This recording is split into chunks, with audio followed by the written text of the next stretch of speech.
बेहद ज़रूरी बहस में, डिबेट में आप सभी का बहुत बहुत स्वागत है। मेरा नाम सौरभ द्विवेदी है। मैं इंडिया टुडे हिंदी मैगज़ीन का और लल्लन टॉप का संपादक हूं और आज की इस बहस का मॉडरेटर भी। इससे पहले कि ये बहस, जिसका शीर्षक, जिसका टॉपिक है डज गॉड एग्जिस्ट, ये शुरू हो दो विद्वानों के बीच जिनके नाम हैं श्री जावेद अख्तर और श्री मुफ्ती शमाइल नदवी जी, मैं कुछ बुनियादी चीज़ें आप लोगों को बता दूं ताकि ये बहस व्यवस्थित ढंग से चले, वैसे नहीं जैसी बहसों को देखने के हम इन दिनों आदी हो गए हैं। पढ़ी लिखी अकादमिक बहस। इस बहस का प्रारूप कैसा होगा, इसका स्ट्रक्चर कैसा होगा, पहले मैं आपको ये बता देता हूं। सबसे पहले नौजवान विद्वान मुफ्ती शमाइल नदवी जी 10 मिनट अपनी दलीलें आप लोगों के सामने रखेंगे। उसके बाद जावेद अख्तर साहब 10 मिनट अपनी बात रखेंगे। उसके बाद जिसको हम अंग्रेज़ी में रिबटल कहते हैं, एक जवाबी दौर रहेगा कि आपने जो कहा मैं उससे मुतमईन हूँ कि नहीं हूँ और हमने जो कहा। इसके बाद बहस का राउंड 2 शुरू होगा। दोनों विद्वानों को फिर से 7-7 मिनट का वक्त मिलेगा और इसके बाद रिबटल राउंड 2 होगा 5-5 मिनट का। इसके बाद एक दूसरे से सवाल जवाब होंगे।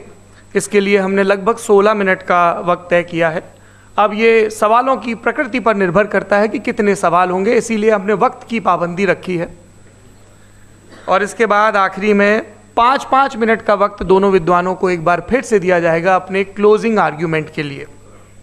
और उसके बाद जो इस बहस के लिए सबसे ज़रूरी चीज़ है कि आप और हम और इंटरनेट पर देख रहे लाखों करोड़ों लोग, उनके सवाल जवाब होंगे। तो आप लोग जो यहाँ मौजूद हैं, आपके हम कुछ सवाल लेने की कोशिश करेंगे।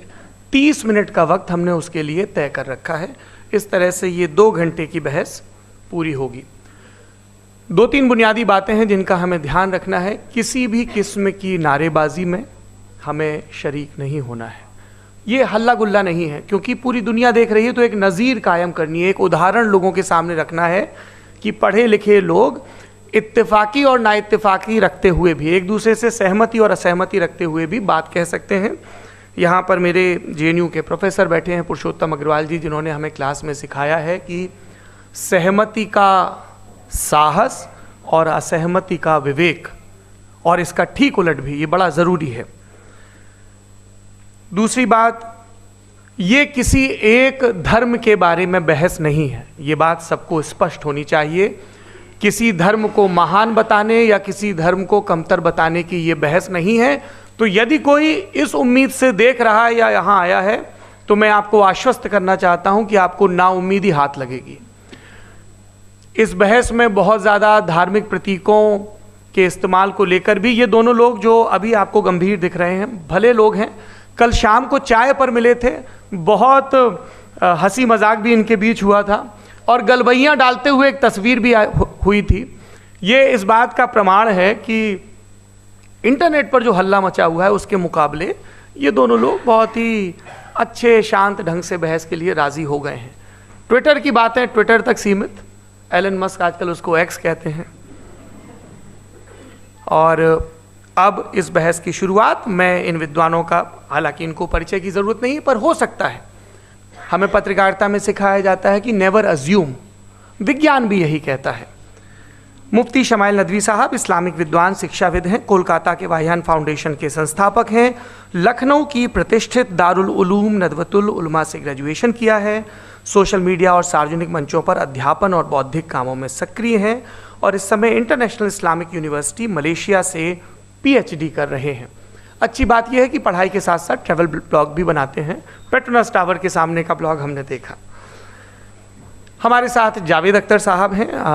जावेद अख्तर साहब कवि हैं, शायर हैं, गद्य भी लिखते हैं, फिल्मों के लिए संवाद लिखे हैं, गीत लिखे हैं।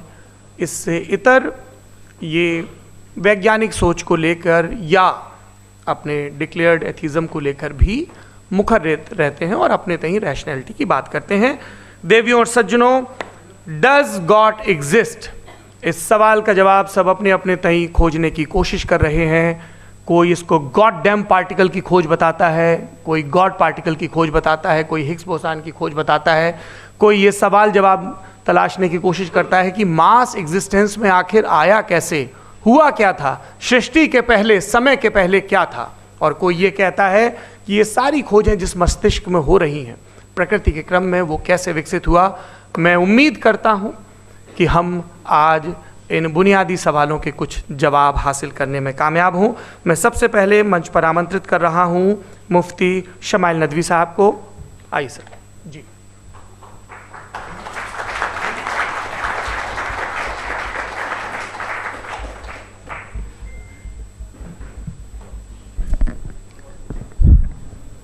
एक आखिरी गुजारिश, आप बोलना शुरू करें। आप लोग प्लीज अपने फोन फ्लाइट मोड पे या साइलेंट मोड पे रखें। एक बार चेक कर लें, कई बार बेध्यानी हो जाती है।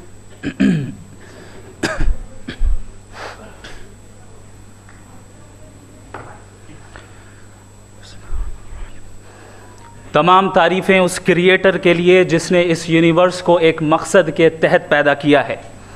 रिस्पेक्टेड जनाब जावेद अख्तर साहब, मिस्टर सौरभ द्विवेदी और respected audience, thank you all for being here today. आज की डिबेट में चूँकि हम बात करने वाले हैं डज गॉड एग्जिस्ट के टॉपिक पर, तो ये एक ऐसा टॉपिक है जिसके मुताल्लिक़ कोई भी डिसीजन लेने के लिए अलग अलग स्टैंडर्ड्स हो सकते हैं। लिहाजा डिबेट के शुरू में ये ज़रूरी है कि हम ये जान लें कि आज के इस टॉपिक में कौन सा स्टैंडर्ड सही होगा और कौन सा गलत होगा। सबसे पहला स्टैंडर्ड जिसे मैं समझता हूँ कि हमारे रिस्पेक्टेड जनाब जावेद अख्तर साहब बड़ी तेज़ी के साथ उसकी तरफ लपकेंगे, वो है साइंस। जबकि साइंस दर हकीकत खुदा के एग्जिस्टेंस को डायरेक्टली साबित करने या उसके एग्जिस्टेंस को डिनाई करने के लिए स्टैंडर्ड नहीं बन सकती। और उसकी वजह क्या है, ये मैं नहीं कह रहा, ये वो लोग कह रहे हैं जो साइंस के एक्सपर्ट्स हैं। नेशनल एकेडमी ऑफ साइंस कहती है science doesn't have the processes to prove और disprove the existence of God. Why? क्योंकि साइंस का ताल्लुक एम्पेरिकल एविडेंस से है और एम्पेरिकल एविडेंसेस का ताल्लुक हमारे नेचुरल और फिजिकल वर्ल्ड से है, जबकि गॉड नॉन फिजिकल और सुपर नेचुरल रियलिटी है। लिहाजा नॉन फिजिकल रियलिटी को आप उस टूल के साथ नहीं चेक कर सकते जिसका काम फिजिकल रियलिटी को तलाश करना है। लिहाजा आज इस डिबेट में गॉड की एग्जिस्टेंस को साबित करने या उसे डिनाई करने में साइंटिफिक एविडेंस को एक्सेप्ट नहीं किया जाएगा। दूसरा स्टैंडर्ड हो सकता है रेविलेशन, कि रेविलेशन के जरिए हम ये साबित करें कि गॉड एग्जिस्ट करता है या नहीं। लेकिन ये स्टैंडर्ड भी आज इररेलेवेंट है। क्यों? क्योंकि रेविलेशन मेरे नज़दीक सोर्स ऑफ नॉलेज है, वैलिड सोर्स ऑफ नॉलेज है, लेकिन हमारे जावेद अख्तर साहब के नज़दीक ये वैलिड सोर्स ऑफ नॉलेज नहीं है। लिहाजा आज की डिबेट में मैं एक भी एविडेंस किसी भी मजहबी स्क्रिप्चर से नहीं दूंगा ताकि जावेद अख्तर साहब के लिए वो अनएक्सेप्टेबल ना हो। तीसरा जो मेयार हो सकता है वो है ऑब्जर्वेशन, कि भाई कोई कहे कि हमें खुदा दिखाओ, अगर है तो दिखाओ, या ये कि खुदा के एग्जिस्टेंस पर एम्पेरिकल एविडेंस दो, तो ये है दर हकीकत गलत टूल का इस्तेमाल करना। ये ऐसा ही है कि जावेद साहब मुझसे ये मुतालबा करें कि मुफ्ती साहब आप मेटल डिटेक्टर के ज़रिए प्लास्टिक डिटेक्ट करके दिखाएं। अब चूंकि प्लास्टिक डिटेक्ट नहीं हो पा रही है लिहाजा plastic does not exist. No, you are using the wrong tool. इस टूल से प्लास्टिक को डिटेक्ट नहीं किया जाता। लिहाजा मैं समझता हूं कि गॉड के एग्जिस्टेंस पर एम्पेरिकल एविडेंस का मुतालबा करना एक बचकाना मुतालबा है, और हमारे रिस्पेक्टेड जनाब जावेद अख्तर साहब इस स्टेज से अब बहुत आगे निकल चुके हैं। अब बचता है एक ही स्टैंडर्ड, और वो स्टैंडर्ड है अक्ल, लॉजिक, रीजनिंग। और यही वो स्टैंडर्ड है जिसके तहत गॉड के एग्जिस्टेंस को साबित किया जाएगा या गॉड की एग्जिस्टेंस को डिनाई किया जाएगा। लेकिन चूंकि ये बहुत इंपॉर्टेंट और सेंसिटिव टॉपिक है, इसलिए लॉजिकल आर्ग्यूमेंट भी ऐसा होना चाहिए जो डेफिनेटिव हो, इनडेफिनेटिव ना हो, जो 2 और 2 4 की तरह बिल्कुल वाजे हो, जिसे लॉजिकली रिजेक्ट करना पॉसिबल नहीं हो। फॉर एग्जाम्पल हम कहें हमारे रिस्पेक्टेड मिस्टर सौरभ साहब, ये एक इंसान है और तमाम इंसान कॉन्शियस बीइंग है, लिहाजा नतीजा क्या निकला, हमारे सौरभ साहब भी कॉन्शियस बीइंग है। क्या ये इनडेफिनेट आर्ग्यूमेंट है या डेफिनेट आर्ग्यूमेंट है? ये डेफिनेट आर्ग्यूमेंट है। ये 2 और 2 की तरह वाजे है। इसमें किसी तरह जो है लॉजिकली इसको रिजेक्ट नहीं किया जा सकता। तो अगर आज हमारे जावेद अख्तर साहब ऐसी कोई अकली दलील और लॉजिकल एविडेंस दें खुदा के ना होने पर जो डेफिनेट भी हो, तो मैं ये ऐलान करता हूं कि यकीनन मैं उस एविडेंस को कबूल करूंगा और उस पर गौर करूंगा। लेकिन साथ में ये भी ऐलान कर देता हूं प्रेडिक्शन के तौर पर कि ऐसा कोई डेफिनेट आर्ग्यूमेंट कोई नहीं पेश कर सकता। दलील हम देंगे और डेफिनेटिव दलील देंगे, लॉजिकल दलील देंगे, ऐसी दलील देंगे जो एंटायर एथिस्टिक वर्ल्ड उसे रेफ्यूट नहीं कर सकती। चलें अब हम एक एग्जाम्पल सोचते हैं, एक सिनेरियो, सिंपल सिनेरियो, तमाम ऑडियंस से गुजारिश है, हम और आप एक आइसोलेटेड आइलैंड पर हैं, ऐसा आइलैंड जहां पे हमसे पहले कोई कभी नहीं गया। चलते चलते आपके सामने अचानक आपने देखा एक पिंक कलर की बॉल पड़ी हुई है। सबसे पहला सवाल आपके जहन में क्या आएगा कि ये बॉल यहां क्यों आई, कैसे आई, ये पिंक कलर की ही क्यों है, कोई और कलर भी हो सकता था, ये इसी शेप में क्यों है, कोई और शेप भी हो सकता था। नेचुरली आप इस तरफ पहुंचेंगे कि कोई ना कोई है जिसने इन स्पेसिफिक प्रॉपर्टीज के साथ इस बॉल को बनाया है और यहां पे रखा है। चूंकि आप जानते हैं कि ये जो बॉल है इसका एग्जिस्ट करना जरूरी नहीं है, ये एग्जिस्ट कर भी सकती थी, नहीं भी कर सकती थी, और एग्जिस्ट करना ही था तो किसी और फॉर्म में करती, किसी और कलर में करती। अब आप इस बॉल को एक्सपैंड करते चले जाएं, एक्सपैंड करते चले जाएं, एक्सपैंड करते चले जाएं, यहां तक कि ये बॉल यूनिवर्स के साइज की हो जाए। बताइए कि क्या साइज के बढ़ जाने से सवाल बदल जाएगा? हरगिज नहीं बदलेगा। अभी भी सवाल रहेगा, ये यूनिवर्स कहां से आया, इन स्पेसिफिक प्रॉपर्टीज के साथ कहां से आया, क्यों आया, किसने बनाया, ये सवाल उस वक्त भी वैलिड रहेगा। लेकिन ये सवाल अगर हम जनाब जावेद अख्तर साहब से करें तो चूंकि इनका वर्ल्ड व्यू एथिस्टिक है, और सिर्फ इनका नहीं, मतलब जितने भी एथिस्ट हैं और एथिस्टिक वर्ल्ड व्यू को रखने वाले से अगर आप ये सवाल करें कि ये यूनिवर्स कहाँ से आया, तो इनका जवाब या तो आर्ग्यूमेंट फ्रॉम इग्नोरेंस होगा या डॉगमेटिक होगा। या तो ये कहेंगे कि मुझे नहीं पता कि ये कहाँ से आया, लिहाजा गॉड डज नॉट एग्जिस्ट, ये आर्ग्यूमेंट फ्रॉम इग्नोरेंस है, या ये कहेंगे कि ये यूनिवर्स खुद ब खुद बन गया। इसका मतलब ये है कि उस बॉल को भी खुद ब खुद बन जाना चाहिए, लेकिन बॉल के ताल्लुक से ये एक्सप्लेनेशन एक्सेप्ट नहीं की जाएगी कि ये खुद ब खुद बन गई, लेकिन यूनिवर्स के ताल्लुक से कर दिया जाएगा। इसे हम दूसरे अल्फाज में डॉगमा भी कह सकते हैं। दूसरी चीज़, हमारे जावेद अख्तर साहब ज़रूर गॉड ऑफ गैप्स की मिसाल भी ज़रूर देंगे, और मिसाल देंगे कि पहले ज़माने में बिजलियाँ कड़कती थी तो लोगों ने किसी एक खुदा की तरफ, और बारिश होती थी तो दूसरे खुदा की तरफ मंसूब कर दिया, उनके पास दलील नहीं थी। ये हमारा वर्ल्ड व्यू है ही नहीं, ये हमारा वर्ल्ड व्यू है ही नहीं, क्योंकि नेचुरल फिनोमेना के प्रोसेस की इंटरप्रिटेशन को जान लेने से ये कहाँ से साबित हो गया कि गॉड एग्जिस्ट नहीं करता है। इस पर मैं इंशाअल्लाह अभी आगे बात करूँगा। आप हजरात ये भी देखेंगे, और मैं ये एक्सपेक्ट करता हूँ कि हमारे रिस्पेक्टेड जनाब जावेद अख्तर साहब ज़रूर इमोशनल आर्ग्यूमेंट्स भी देंगे, जो कि एक लॉजिकल फेलेसी है जब बात आती है ट्रुथ को डिसाइड करने में। क्यों? मिसाल के तौर पर वो कहेंगे कि अगर गॉड है तो ईविल क्यों एग्जिस्ट करता है, जबकि मैं कहता हूं ईविल का एग्जिस्ट करना गॉड के एग्जिस्ट करने की दलील है, उसके खिलाफ नहीं है। चूंकि अगर गॉड है तो हम सब उसके सामने अकाउंटेबल हैं, और अगर हम अकाउंटेबल हैं तो अकाउंटेबिलिटी के लिए ईविल का मौजूद होना ज़रूरी है, उसके बगैर हम अकाउंटेबल नहीं हो सकते। और अगर हम अकाउंटेबल नहीं हैं तो हम जनाब जावेद अख्तर साहब से पूछेंगे कि आप बताएं कि फिर सफ़रिंग इस दुनिया में क्यों है? अगर खुदा नहीं है तो सफ़रिंग क्यों है? और उन लोगों के जज्बे का क्या जिनके अंदर सफ़रिंग के बाद इंतकाम लेने का जज्बा पाया जाता है और वो इस दुनिया से ऐसे ही चले गए, क्या उनकी सारी तकलीफ़ें बेकार चली जाएंगी?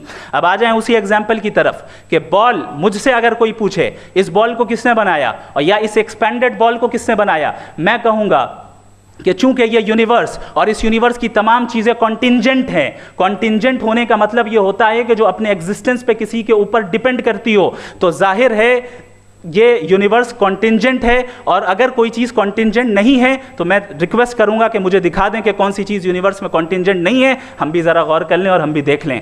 और जब कॉन्टिंजेंट चीज़ें मौजूद हैं तो फिलोसोफर्स की इस्तिलाह के मुताबिक, हम उस टर्मिनोलॉजी के मुताबिक, हम उस जगह तक पहुंचते हैं और उस हस्ती तक पहुंचते हैं जिसे नेसेसरी बीइंग कहा जाता है, कि ये वो नेसेसरी बीइंग है जिसका मौजूद ना होना नामुमकिन हो। क्योंकि अगर ये मौजूद ना हो तो सारी चीज़ें एग्जिस्टेंस में आएंगी ही नहीं, और ये सारी कॉन्टिंजेंट चीज़ें उसी के ऊपर डिपेंड करती हैं। अब अगर आप ये सवाल करते हैं कि फिर उस हस्ती को किसने बनाया, फिर उसका कॉज क्या है, फिर उसका कॉज क्या है, फिर उसका कॉज क्या है, और एंडलेसली चले जाएं, इसे हम कहते हैं इन्फिनिट रीग्रेस ऑफ कॉजेज, जो कि लॉजिकल फेलेसी है। कॉन्सेप्चुअली इन्फिनिटी पॉसिबल है। मिसाल के तौर पे न्यूमेरिकल्स 1 2 3 गिनते चले जाएं, इन्फिनिट नंबर्स हैं। मैं कॉन्सेप्चुअली बात नहीं कर रहा, प्रैक्टिकली रियलिटी में साबित करके दिखाएं कि infinite regress of causes possible है या नहीं। अगर पॉसिबल है तो हम मान लेंगे, मिसाल दे दें, और पॉसिबल नहीं है तो एक ही ऑप्शन बचता है जिसे हम कहते हैं नेसेसरी बीइंग। ऐसी नेसेसरी बीइंग जो इंडिपेंडेंट है, क्योंकि अगर वो डिपेंडेंट हुई तो वो नेसेसरी नहीं रहेगी। ऐसी इंडिपेंडेंट बीइंग जो इटर्नल है, अगर वो इटर्नल नहीं होगी, उसकी बिगिनिंग होगी तो वो खुद कॉन्टिंजेंट है। ऐसी बीइंग जो पावरफुल है, क्योंकि कॉन्टिंजेंट को एक्चुअलाइज करने के लिए पावर चाहिए। ऐसी बीइंग जो इंटेलिजेंट है और नॉलेजेबल है, क्योंकि ये यूनिवर्स स्पेसिफिक फॉर्म और स्पेसिफिक लॉज ऑफ नेचर के तहत प्रिसाइजली चल रहा है। Thank you. थैंक यू मुफ्ती साहब। मैं इन दलीलों के बाद जावेद अख्तर साहब से गुजारिश करूंगा, आप बैठ के बोलना चाहेंगे या बाहर? जी।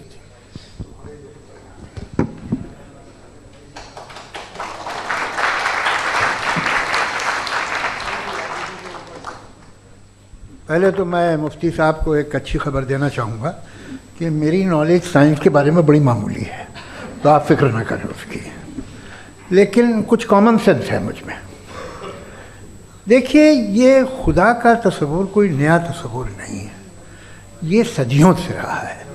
ये कुछ रिलीजन 3000 साल पुराने होंगे, 4000 साल पुराने होंगे, लेकिन इंसान कोई 10,000 12,000 साल से एग्जिस्ट करता है होमोसेपियन की शक्ल में, और हमेशा कुछ ना कुछ मज़हब रहे। ये मज़हब जाहिलों के नहीं थे, ये मज़हब एक ऐसी ग्रीक सोसाइटी के थे जहाँ बड़े बड़े फिलोसफर्स पैदा हुए।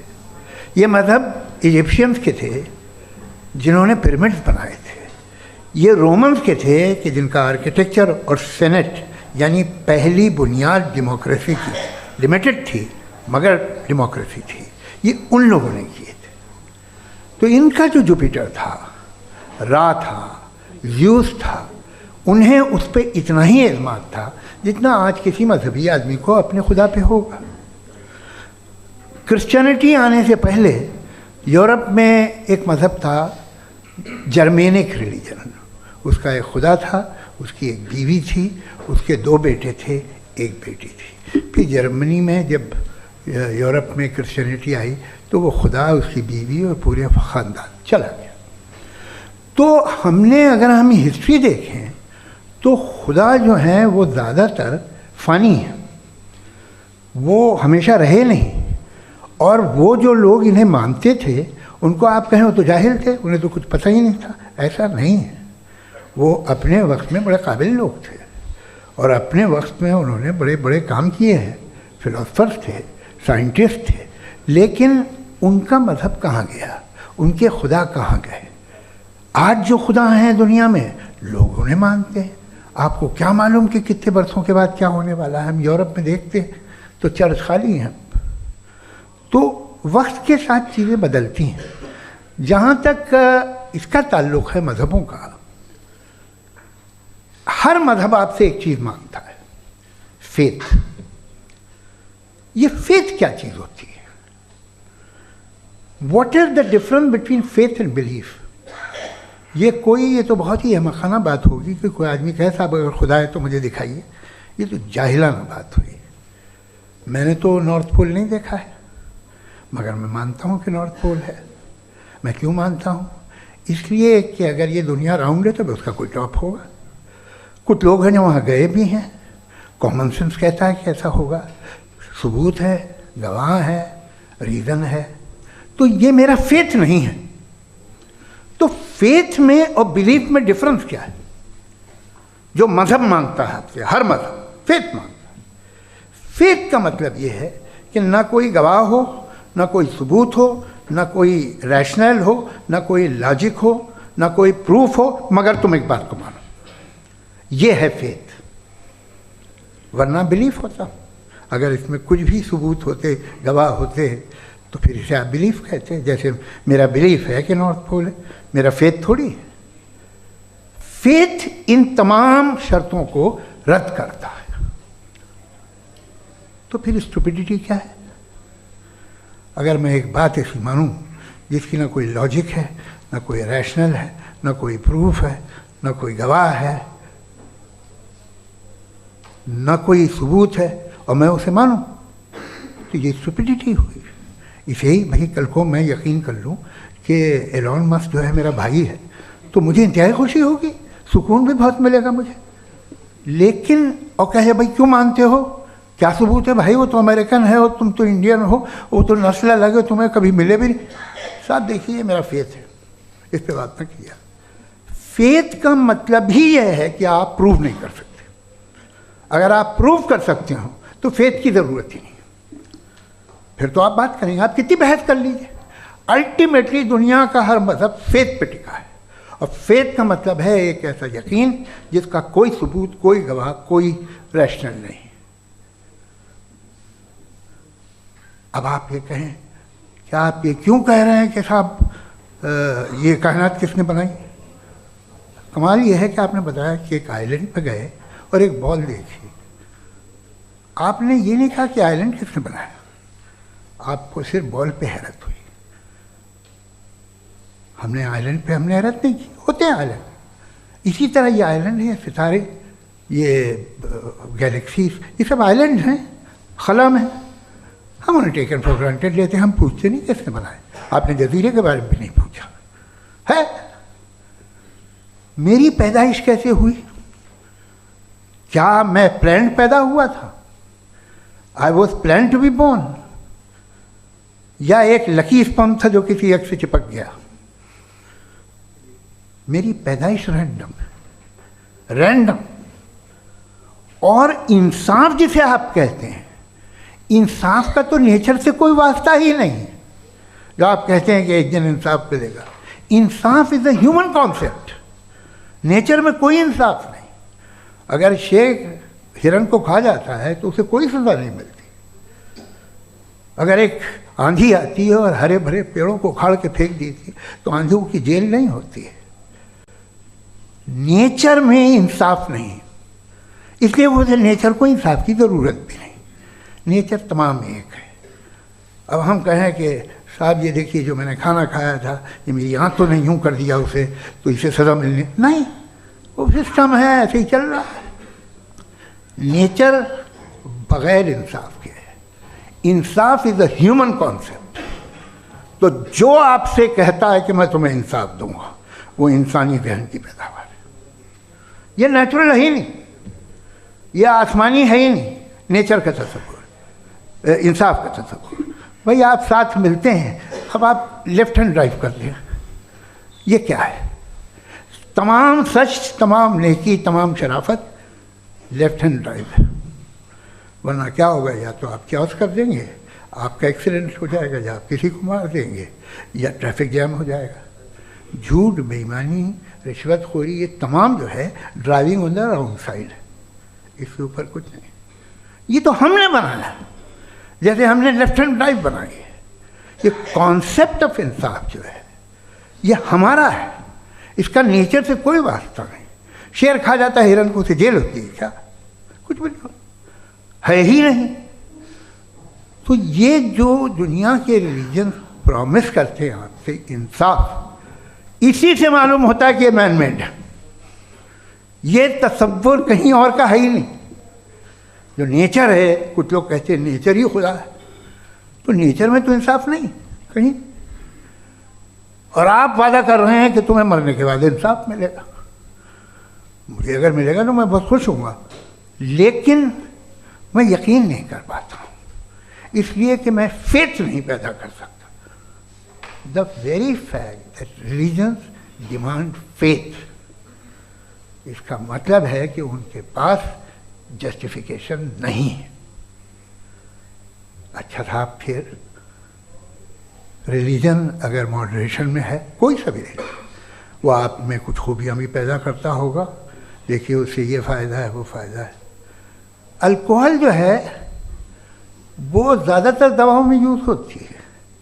और एक सर्वे किया गया था अमेरिका में कि लॉन्जिटिविटी किन लोगों की है, तो एक तरफ वो लोग थे जो शराब पीते ही नहीं थे और एक तरफ वो थे जो एक बोतल शराब रोज़ पीते थे। सबसे ज़्यादा लंबी उम्र उनकी है जो 2 पैग नाप के शराब पीते और खाना खाते हैं। मगर हम शराब को बुरा समझते हैं, मैं भी बुरा समझता हूँ। क्यों? ऐसा होता नहीं। कुछ चीज़ों में आदत होती है कि वो बढ़ती है।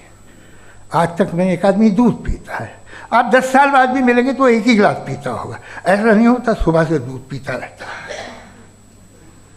मिल्कोहलिक मैंने नहीं देखे, अल्कोहलिक होते हैं। ये टेंडेंसी है मजहब की कि वो बढ़ता है, जैसे कैंसर बढ़ता है, जैसे शराब बढ़ती है। कुछ लोग होंगे जो उसे सही तरह से यूज़ करते। मुझे यकीन है कि हमारे मुफ्ती साहब भी उनमें से एक हैं। इनसे बहुत खुशी हुई मुझे इनसे मिलकर। लेकिन कितने लोग हैं कि आज आप देखते हैं दुनिया में जो तबाहियाँ हैं, इनमें कितना हाथ है उन लोगों का जो बिलीवर कहते था मजहब ये नहीं कहता, ना कहता होगा, मगर जब ये मजहब पीते हैं तो ऐसे बिहेव करते हैं। थोड़ा सा अगर हो तो शायद बहुत अच्छी बात, लेकिन शराब थोड़ी सी नहीं रहती, उसमें टेंडेंसी है। पहले थोड़ा सा अगर 2-3 कैंसर के सेल हो ना बॉडी में तो आदमी स्लिम रहेगा, लेकिन वो 2-3 सेल नहीं रहते, वो मल्टीप्लाई होते हैं। जावेद साहब टाइम पूरा हो गया। टाइम हो गया तो बस बात खत्म हो गई। अच्छा, मुझे कुछ और कहने को था भी नहीं।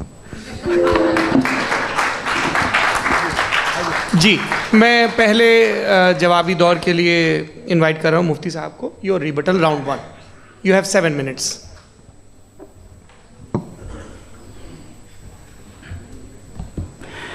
Thank you very much Javed साहब। आपकी बात को सुनकर बड़े महजूज हुए हम लोग। महजूज, डू यू अंडरस्टैंड?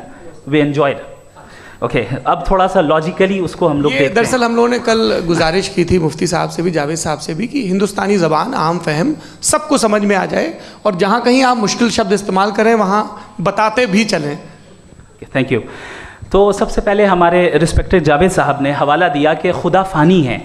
कितने मज़हब आगे चले गए, किसी ने जुपिटर को खुदा माना, किसी ने किसी को माना। मैं कहता हूँ जिसने कॉन्टिंजेंट चीज़ को खुदा माना, गलत माना, वो खुदा ही नहीं, वो खुदा ही नहीं है।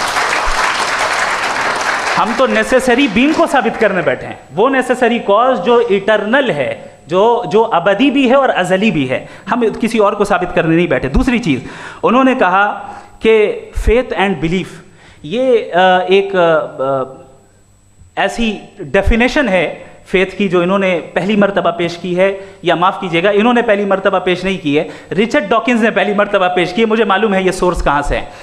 एपिस्टेमोलॉजिकली फेथ और बिलीफ का फ़र्क आप इस तरह नहीं कर सकते सर। फेथ सही भी होता है, गलत भी होता है। बिलीफ सही भी होता है, गलत भी होता है। जो लॉजिक, रीजन और एविडेंस से बैक्ड होगा वो फेथ सही होगा।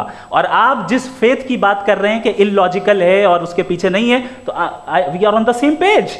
हम नहीं मानते उस फेथ को, जो फेथ ऐसा हो जिसके पीछे कोई लॉजिक ना हो, एविडेंस ना हो, हम नहीं मानते। हम तो उस फेथ के कायल हैं जिसके पीछे लॉजिक हो और एविडेंस हो। तो बिलीफ सही भी होता है, गलत भी होता है, फेथ भी सही होता है और गलत भी होता है। तो आज फेथ और बिलीफ के डिफरेंस पे बात नहीं हो रही है। आज आप चाहे फेथ एक्सेप्ट कर लें या बिलीफ एक्सेप्ट कर लें, आज ये बात होगी कि ट्रूथ क्या है।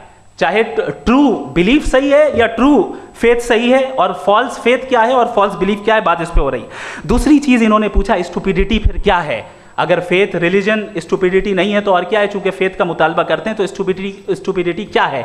मैं कहता हूं स्टुपिडिटी एथिज्म है। उसकी वजह यह है कि आप एक सड़क पे जा रहे हो और आप किसी गार्डन में जाएं और देखें वहां लिखा है फूलों के साथ, I love Javed Akhtar and I really do, I love you sir. तो जब आप वहां पर पहुंचे तो वहां पहुंचकर अब ये बताएं, क्या आप ये कहेंगे wow what a natural selection? ये क्या नेचुरल सिलेक्शन है? नहीं, ये प्रिसाइजली डिजाइंड है, इसके पीछे डिजाइनर है। लिहाजा अगर कोई एक ऐसी कॉमन सेंस की बात को कबूल नहीं कर रहा है कि यूनिवर्स जो इतने प्रिसाइजली काम कर रहा है, हम कहते हैं कि खुद ब खुद बन गई, मैं समझता हूं इससे बड़ी स्टुपिडिटी और कुछ नहीं है। ये इर्रेशनल चीज है। फिर हमारे सर ने कहा कि आपने बॉल पे फोकस किया, आइलैंड पे फोकस नहीं किया। अरे आइलैंड को किसने बनाया, यही समझाने के लिए तो बॉल की मिसाल दे रहा हूं। और बॉल भी कॉन्टिंजेंट है, आइलैंड भी कॉन्टिंजेंट है, दोनों नेसेसरी बीइंग का मुतालबा करते हैं। आगे इन्होंने कहा कि नेचर में कोई इंसाफ नहीं है, हम डिसाइड करते हैं कि मोरालिटी क्या होती है, इंसाफ क्या होता है, हम डिसाइड करते हैं। जैसे ड्राइविंग सीट में ट्रैफिक वाला, ये तो किसी खुदा ने नहीं कहा, ये है, इसे कहते हैं फॉल्स इक्विवेलेंस, ये एक लॉजिकल फेलेसी है। आपने जो है मिसाल दी ड्राइविंग की और ट्रैफिक की, ये सब्जेक्टिव मोरालिटी है। आप सब्जेक्टिव मोरालिटी को मिसाल बनाकर ऑब्जेक्टिव मोरालिटी के ऊपर नहीं थोप सकते। इंसाफ की ऑब्जेक्टिव मोरालिटी। अगर आप ये कहते हैं कि नेचर में इंसाफ नहीं है, तो इंसाफ का न होना ये नेचुरल हुआ, तो फिर नेचर को नेचर रहने दे, क्यों हम इतना स्ट्राइव कर रहे हैं दुनिया में इंसाफ लाने के लिए? ये तो इलॉजिकल बात है, इरैशनल बात है।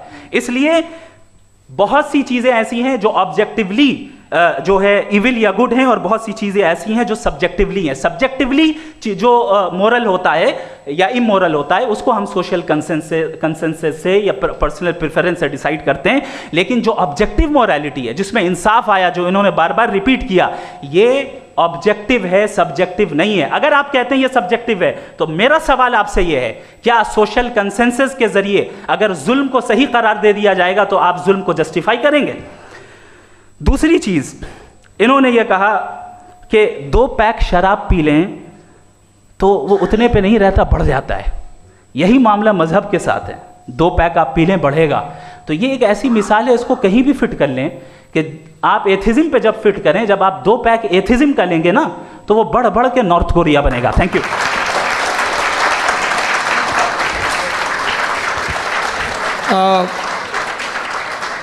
फर्स्ट राउंड के रिबटल के लिए मैं जावेद साहब को इनवाइट कर रहा हूं। आपके पास 7 मिनट का वक्त है, रीसेट कर दीजिएगा प्लीज़। मुझे इस बात की खुशी है कि मुफ्ती साहब ने भी मान लिया कि नेचर में कोई इंसाफ नहीं है। तो कोई भी चीज़ जो इंसान ने नहीं बनाई है उसमें इंसाफ नहीं होता है। एक बात मैं आपसे अर्ज़ करूँ, ज़रा पता लगा लीजिएगा, ये जो आप बाग में जाते हैं बेहद खूबसूरत फूल देखते हैं ना, इनमें से कोई नेचुरल नहीं है।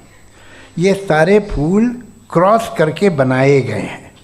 जो जंगल में फूल होते हैं नहायत मामूली होते हैं, ये फूल इंसानों ने बनाए हैं। जो आप बाग में देख के वाह वाह कहते हैं, ये इंसानों के बनाए हुए हैं। डिफरेंट फूलों को क्रॉस करके, डेवलप करके, फिर क्रॉस करके इस तरह से बनाए गए। नेचुरल फ्लावर नहीं। किसी जंगल वीरान में जाके आप गुलाब के फूल नहीं देखेंगे। ये सब बनाए हुए इंसान ने, बहुत से काम इंसान ने किए। बाकी है कि आपने मेरी एक बात का जवाब नहीं दिया, जिससे मुझे शिकायत है कि फेथ क्या है और आप फेथ मांगते क्यों हैं मुझसे? आप तो लॉजिकल हैं, आपके पास तो सारे रैशनल्स हैं, आपके पास सारे सबूत हैं, तो आपको फेथ की डिमांड क्यों करते हैं कि भाई तुम सरेंडर कर दो और सवाल मत करो? कोई मजहब सारे सवाल करने की इजाज़त नहीं देता है और मना करता है कि ज़्यादा सवाल ना करो, बहक जाओगे तुम। आप क्यों रोकते हैं? हकीकत यह है कि इंसानी तारीख क्या है। इंसानी तारीख ये है कि दुनिया में 2 तरह के लोग हुए हैं। एक वो जिन्होंने अपनी लाइल्मी की परस्तिश की है, दूसरे वो जिन्होंने अपनी इग्नोरेंस या लाइल्मी से झगड़ा किया है और मालूम किया है कि क्या है। ये जो आप कह रहे हैं, आज आप हैरान हैं कि भाई ये यूनिवर्स कैसे बनी। लोग हैरान थे कि सूरज डूबता है तो इधर से कैसे निकलता है। और आप एक कदम जाके हमेशा का मानने को तैयार है, एक कदम पीछे ही मान जाइए। भाई आप इसके बाद जाते हो, कहते सवाल ना करना कि ये कहाँ से आया, ये पावर तो हमेशा से हमेशा रहेगी। तो आप यूनिवर्स के बारे में मानने में क्या तकलीफ है? एक कदम पहले रुक जाइए। ये हमेशा से थी या नहीं थी, हमें मालूम नहीं है। और ये कहना कि हमें मालूम नहीं है, कमाल ये है कि दुनिया के सारे मज़हब सब जानते हैं ये दुनिया कैसे बनी थी, कैसे मिटेगी, मरने के बाद क्या होगा, इनको सब इल्म है। इनको किसी को डायनासोर होते थे पहले ये नहीं पता था, किसी को नहीं पता। किसी भी दुनिया की मजहबी किताब में डायनासोर का जिक्र नहीं है। लेकिन बाकी सब बातें, how to make universe in 4 easy lessons and बाकी सब पता है। जिसको सब पता है वो गड़बड़ है। हम में ये इंकिसार, ये ह्यूमिलिटी होनी चाहिए कि हम ये कहें कि हमें ये बहुत सारी बातें नहीं मालूम, लेकिन हम उनकी परस्तिश ना करें, अपनी लाइल्मी को की परस्तिश ना करें, हम उसे पता लगाने की कोशिश करें। जिस दुनिया में आप बैठे हैं सर, ये हॉल जो है, ये इलेक्ट्रिसिटी जो है, ये माइक जो है, जिस हवाई जहाज से आप आए थे, वो जिस कार से आप यहाँ आए हैं, ये सब उन लोगों की बनाई हुई है जिन्होंने सवाल किए थे। ये दुनिया जिसमें आप आज आराम से हैं, ये उन लोगों की बनाई है कि जिन्होंने सवाल किए थे, और हर स्टेज पे इन सवालों को मकरूह कहा गया था, गलत कहा गया था। आप ज़रा तारीख पढ़िए, एक बड़ी दिलचस्प किताब है बर्ट्रैंड रसेल की, जिसमें उसने रिलीजन एंड साइंस कि कब से रिलीजन जो है साइंस के अगेंस्ट है, और हद तो ये है कि भाप के इंजन के खिलाफ थे, स्टीम इंजन के भी खिलाफ थे, और फतवे हुए उन पर, वेटिकन ने दिए। तो ये हमेशा, अभी जैसे ही ये राइट विंगर आते हैं अमेरिका में पावर में, तो वो जो अपना ये क्या बोलते हैं उसे, सीड क्या बोल रहे, सीड क्या जो, हाँ नहीं सीड जो होते हैं जिन पे जी, नहीं भाई, वो जो ह्यूमन बॉडी के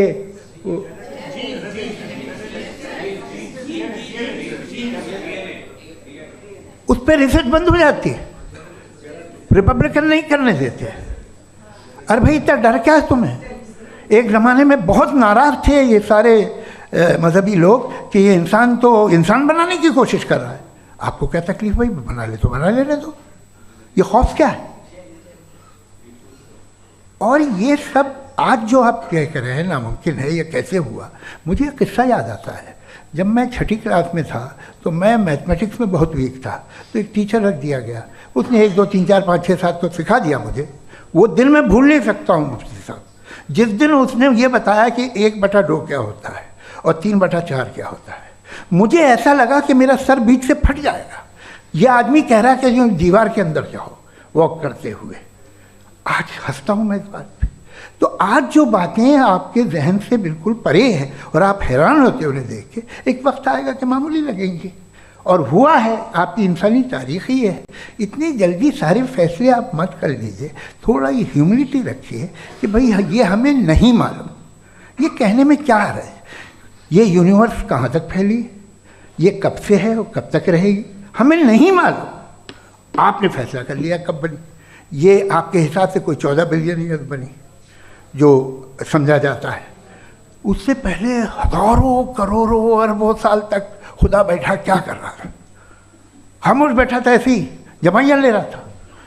फिर उसे आइडिया है, यार एक काम करते, वक्त अच्छा गुजर जाएगा, यूनिवर्स बनाते। सोचिए, वो तो हमेशा से है ना, मगर यूनिवर्स हमेशा से नहीं है, ये तो बनाई गई है। और उससे पहले क्या था, इनका क्या काम था? कैसी बात है, ये बड़ा आसान है। जो बात हमें आज धीरे धीरे पता चली है, बरसों 2000 और 2500 साल पहले आपको किसी ने बता दिया कि क्या था, आप मान गए, और तब से वही मान रहे हैं जो 2500 साल पहले कहा गया था। सब कुछ बदल गया है, सॉल्व हो रही हैं चीज़ें।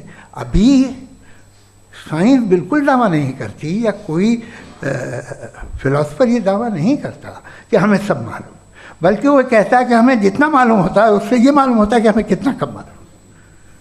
तो हम अपनी जहालत से लड़े, उसकी परस्तिश ना करें। जी, टाइम है। Thank you so much.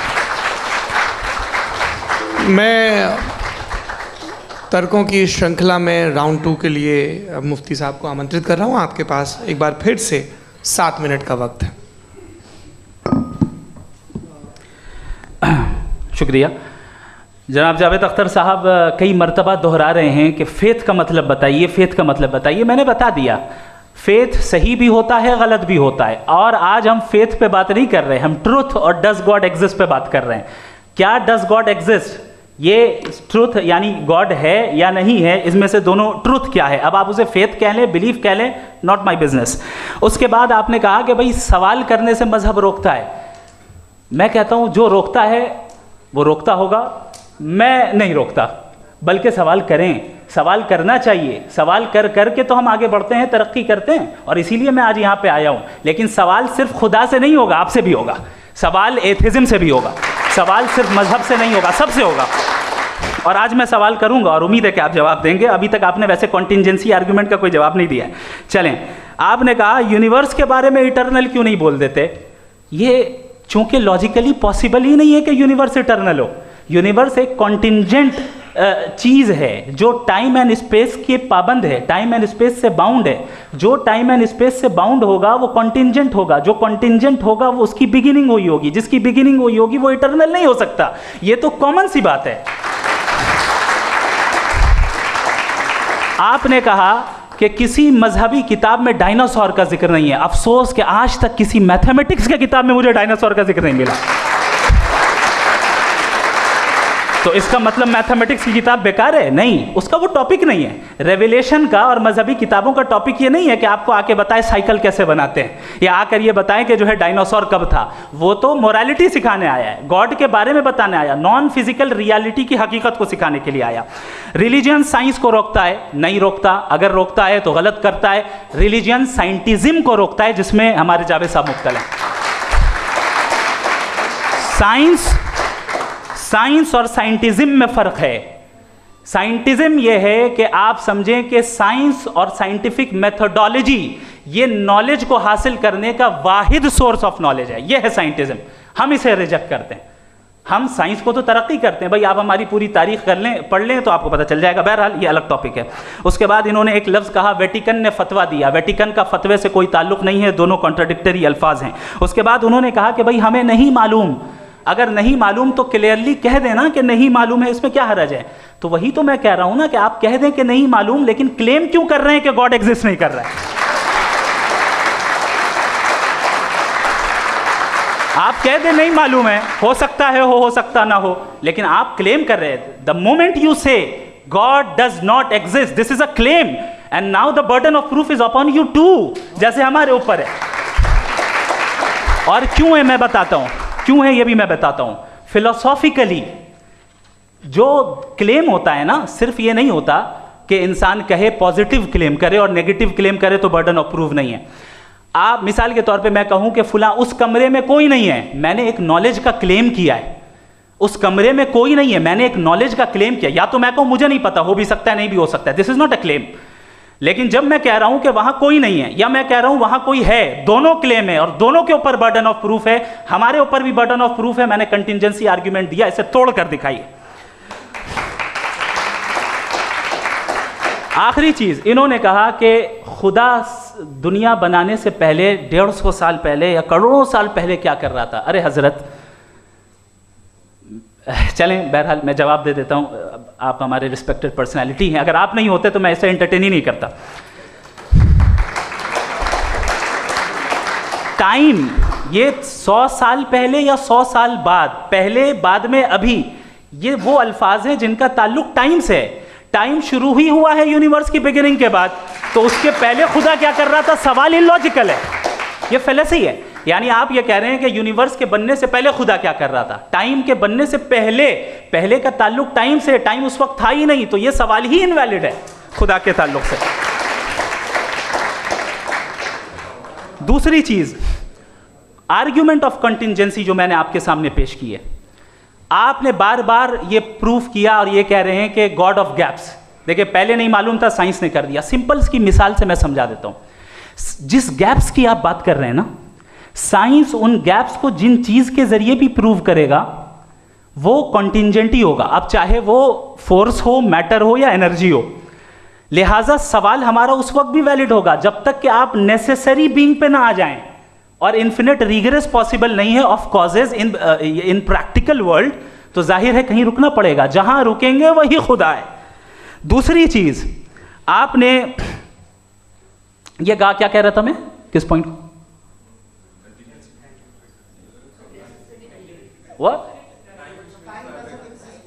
Oh no, after that, just now. हाँ, जहां रुकेंगे वही खुदा है। बहरहाल तो टाइम का जिक्र हो गया। गॉड ऑफ गैप, सॉरी, या इसकी एक मिसाल आप ले लें। एक कार है, एक साहब ने देखा कि भाई कार जो है उसके व्हील्स कितने अच्छे लगे हुए हैं, सही जगह पे। स्टीयरिंग जो है कितने अच्छे जगह पे लगी हुई है, और सीट्स कितने वेल डिजाइंड है, कितनी प्रिसाइजली ये कार काम कर रही है। तो ज़रूर कोई ना कोई इसे क्रिएट किया है, किसी ने क्रिएट किया है। अब जावेद साहब आए और कह रहे जनाब बोनेट खोलिए, इसमें इंजन है, इंजन इस कार को चला रहा है, hence prove no one has created the car. This is illogical, this is irrational. आपने इंजन के जरिए उस गैप को तो साबित किया, लेकिन क्या उससे कार की जो क्रिएशन है और उसका जो क्रिएटर है ये इम्पॉसिबल हो जाए? ऐसा पॉसिबल है? उसका सवाल खत्म हो जाए, ऐसा पॉसिबल है? नहीं। आपने गैप्स को फिल करके, कॉन्टिंजेंट चीज़ों से गैप्स को फिल करके हमारे ऑब्जर्वेशन को और ब्रॉड कर दिया। अब हमें और पता चल गया कि ये जो कार है इसका सिस्टम कितना ज़्यादा कॉम्प्लेक्स है। पहले कम समझते थे, अब कॉम्प्लेक्सिटी और ज़्यादा वाजे हो गई। अब हमें समझ में आ रहा है कि हमारी सर्टेनिटी और बढ़ गई कि ज़रूर इस कार को किसी ना किसी ने बनाया। यही मामला यूनिवर्स का है। साइंस हमेशा फिजिकल वर्ल्ड की चीज़ों को ही फिल करती जाएगी और फिजिकल चीज़ों से ही करती जाएगी, चूंकि एम्पेरिकल एविडेंस का ताल्लुक फिजिकल वर्ल्ड से है। आप साइंस के जरिए मेटाफिजिकल रियलिटी को कभी साबित नहीं कर सकते। ये रॉन्ग टूल का इस्तेमाल करना है। ये वही काम है कि आप मेटल डिटेक्टर से प्लास्टिक डिटेक्टर करने चलें, जो कि जाहिर है सही नहीं है। Thank you.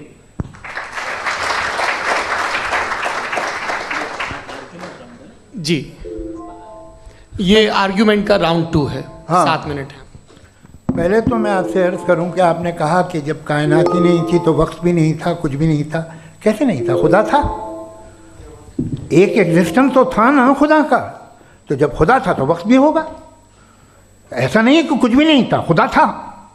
अच्छा, बाकी एक आपने कहा साहब आप साबित कीजिए, आपके पास भी लॉजिक है या मेरे पास भी लॉजिक है। आप मेरा जिम्मेदारी नहीं है साबित करना कि खुदा है। बर्टन रसल ने बड़ी अच्छी बात कही। बर्टन रसल ने बड़ी अच्छी बात कही। मैं आपसे अगर ये दावा करूं कि एक चाय की केतली मरीख के चारों तरफ घूम रही है, मार्स के चारों तरफ, तो ये आपका काम नहीं है कि आप साबित करें कि कोई चाय की केतली नहीं है। ये मेरा काम है, मैंने दावा किया है। ये दावा तो मजहबी लोग करते हैं कि खुदा है। मैं क्यों साबित करूं कि नहीं है? जब तक आप मुझे कन्विंस नहीं कर देंगे मैं नहीं मानूंगा। आपकी जिम्मेदारी है, मेरी जिम्मेदारी नहीं है। दोयम ये कि ये जो आप कह रहे हैं, जो गैप्स हैं, ये गैप जब जब किसी मज़हब को चैलेंज करते हैं, जब ऐसा कोई बात आती है तो हंगामा हो जाता है कि जब वो चैलेंज करें किसी फेथ को। ये तमाम साइंस जो है इसे मुख्तलिफ़ जगहों पे मुख्तलिफ़ वक्तों में मज़हब ने रोकने की कोशिश की है। ये किताब है religion and science, Burton Russell की, पढ़िएगा, अच्छी लगेगी आपको। तारीख़ ही है साइंस, मज़हब की साइंस से उसका यही रिश्ता है। अच्छा, अब ये हम सोचें कि बहरहाल ये वजूद जो है मज़हब और ये बिलीव इन गॉड इंसान को बेहतर बना देता है। तो एक काम कीजिए, हिंदुस्तान वर्ल्ड का नक्शा लीजिए और मार्क कीजिए कि रिलीजन कहाँ कहाँ ज़्यादा है, कहाँ कहाँ, चाहे वो लैटिन अमेरिका हो या मिडल ईस्ट हो या फार ईस्ट हो या हिंदुस्तान के वो इलाके जहाँ मजहबियत ज़्यादा है। रख दीजिए नक्शा अलग। अब दूसरा नक्शा कि कहाँ कहाँ नाइंसाफ़ी, रिप्रेशन, औरतों के हुकूक की पामाली, जुल्म, डिक्टेटरशिप कहाँ है, नक्शा एक ही होगा। तो आप मुझे बताएं कि जो इसका तरकीब इस्तेमाल क्या है? खुदा का तरकीब इस्तेमाल तो बताइए। आप छोटी सी दवा सड़क पे बेचते हैं, उसकी भी तरकीब इस्तेमाल बताते हैं। इसके इस्तेमाल से तो फ़ायदा नहीं हुआ किसी को। जो सारे के सारे ख़राब मुल्क हैं, ख़राब समाज है, वो सारे जुल्म खुदा के नाम पे करते हैं। वो गलत करते हैं, सही करते हैं, मुझे क्या लेना देना उससे। इस्तेमाल से मालूम होता ना। एक विस्की की बोतल कभी शायद देखी हो आपने, लाल रंग की होती है, उस पर रोशनी वोशनी पड़े, इंतहाई खूबसूरत लगती है, क्या बिगाड़ रही है किसी का? उसका इस्तेमाल गलत है, इसलिए आप उसे नापसंद करते हैं। इसका इस्तेमाल गलत है, इस तसव्वुर का इस्तेमाल ही गलत है और हमेशा से गलत हुआ है। आप देख लीजिए, इंसानी तारीख देख लीजिए, आज देख लीजिए, हिंदुस्तान देखिए, दुनिया देख लीजिए, क्या हो रहा है। इसे कैसे इस्तेमाल कर रहे हैं? फेथ वाले लोग क्या फेयर हैं, जस्ट हैं, जो अपने खुदाओं पे यकीन रखते हैं, वो किस तरह के लोग हैं? वो लोगों को इंसाफ देते हैं, वो बेहतर इंसान बने। तो इस दवा का फ़ायदा क्या है? चलो बहुत फ़ायदा हो रहा तो मैं इस्तेमाल कर लूँगा। मुझे तो इस दवा का कोई फ़ायदा दिखता ही नहीं। मुझे तो ऐसा लगता, मैं एक और बात बताऊं, अगर कोई आदमी मजहबी है और अच्छा आदमी है तो मैं उसकी बहुत इज्जत करता हूँ, इसलिए कि मेरा ख्याल है मजहबी आदमी का अच्छा होना मुझसे अच्छा होने से ज़्यादा मुश्किल है।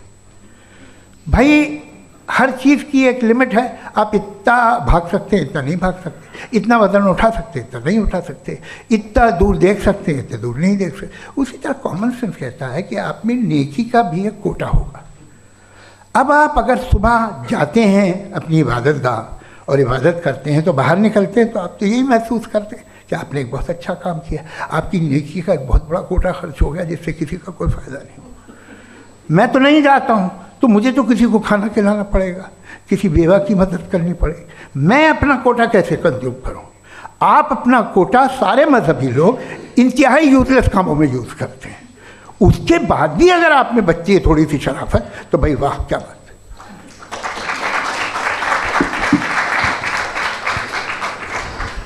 एक तो मुझे ये बात बहुत अच्छी लग रही है कि दोनों ही विद्वान समय को मानते हैं और बहुत समय से अपनी दलीलें और बाज़ दफ़ा समय से पहले अपनी तकरीरें पूरी करके अपनी अपनी कुर्सी पर बैठ रहे हैं।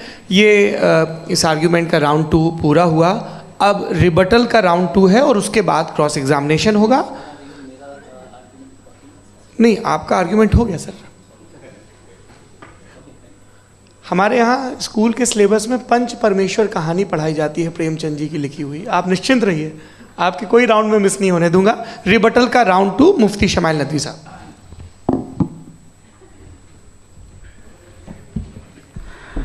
असल में जो हकीकी प्रॉब्लम है, असल प्रॉब्लम है वो ये है कि जावेद साहब के पास कॉन्सेप्ट ऑफ गॉड क्लियर नहीं है। इन्होंने कहा कि कायनात से पहले खुदा तो था, तब भी तो टाइम होगा। ये टाइम कायनात का हिस्सा है। हम खुदा, उस खुदा को मानते हैं, नेसेसरी बीइंग का टाइमलेस होना ज़रूरी है, चूँकि वो टाइम का क्रिएटर है। जब उसने टाइम को क्रिएट किया तो वो खुद टाइम पे कैसे होगा? उसने जब स्पेस को क्रिएट किया तो खुद स्पेस में कैसे होगा? अगर वो टाइम एंड स्पेस को पहले से ही उसका पाबंद है तो फिर किस चीज़ को उसने क्रिएट किया? लिहाजा ये सवाल गलत है कि खुदा था तो टाइम होगा। बिल्कुल नहीं, टाइम के पाबंद हम हैं, खुदा नहीं है। हम फिजिकल वर्ल्ड से ताल्लुक़ रखते हैं, वो मेटाफिजिकल रियलिटी है। दूसरी चीज़ इन्होंने मिसाल दी कि चाय की केतली हवा में घूम रही होगी, और पता नहीं शायद वो बर्टन रसल का उन्होंने हवाला दिया। बहरहाल यही प्रॉब्लम है। प्रॉब्लम यही है कि हम चीज़ों के दरमियान डिफ्रेंशिएट नहीं कर पाते हैं।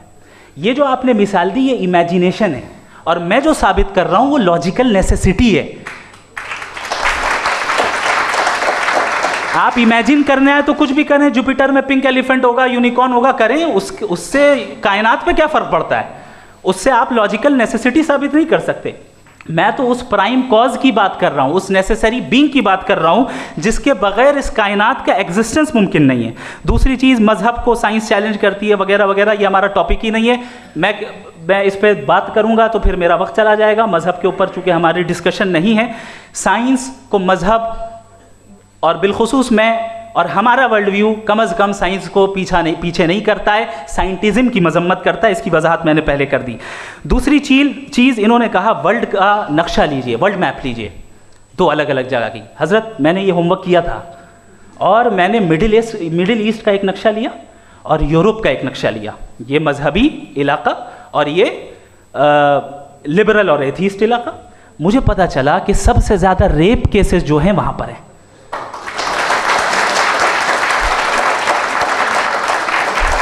मुझे ये पता चला यूएन की रिपोर्ट के मुताबिक, मैं ये अपने घर से नहीं लेके आ रहा, कि जो वर्किंग वुमेन है यूरोपियन कंट्रीज में, उसमें 81% वुमेन सेक्सुअल हैरेसमेंट का वर्क में शुमार हो रही है। ये मिडिल ईस्ट में नहीं हो रहा है, वो मजहबी लोग हैं इसलिए नहीं हो रहा है। दूसरी चीज़, आपने ये कहा कि मजहबी आदमी का अच्छा होना हमारे अच्छे होने से बहुत मुश्किल है, बहुत मुश्किल है। तो इसका मतलब यह है कि गॉड के अलावा आपके पास अच्छे और बुरे का कोई स्टैंडर्ड है। मैं चाहूँगा कि कन्वर्सेशनल स्टाइल वाली डिस्कशन और सेगमेंट पे इसी पे बात कर लेते हैं। Thank you very much.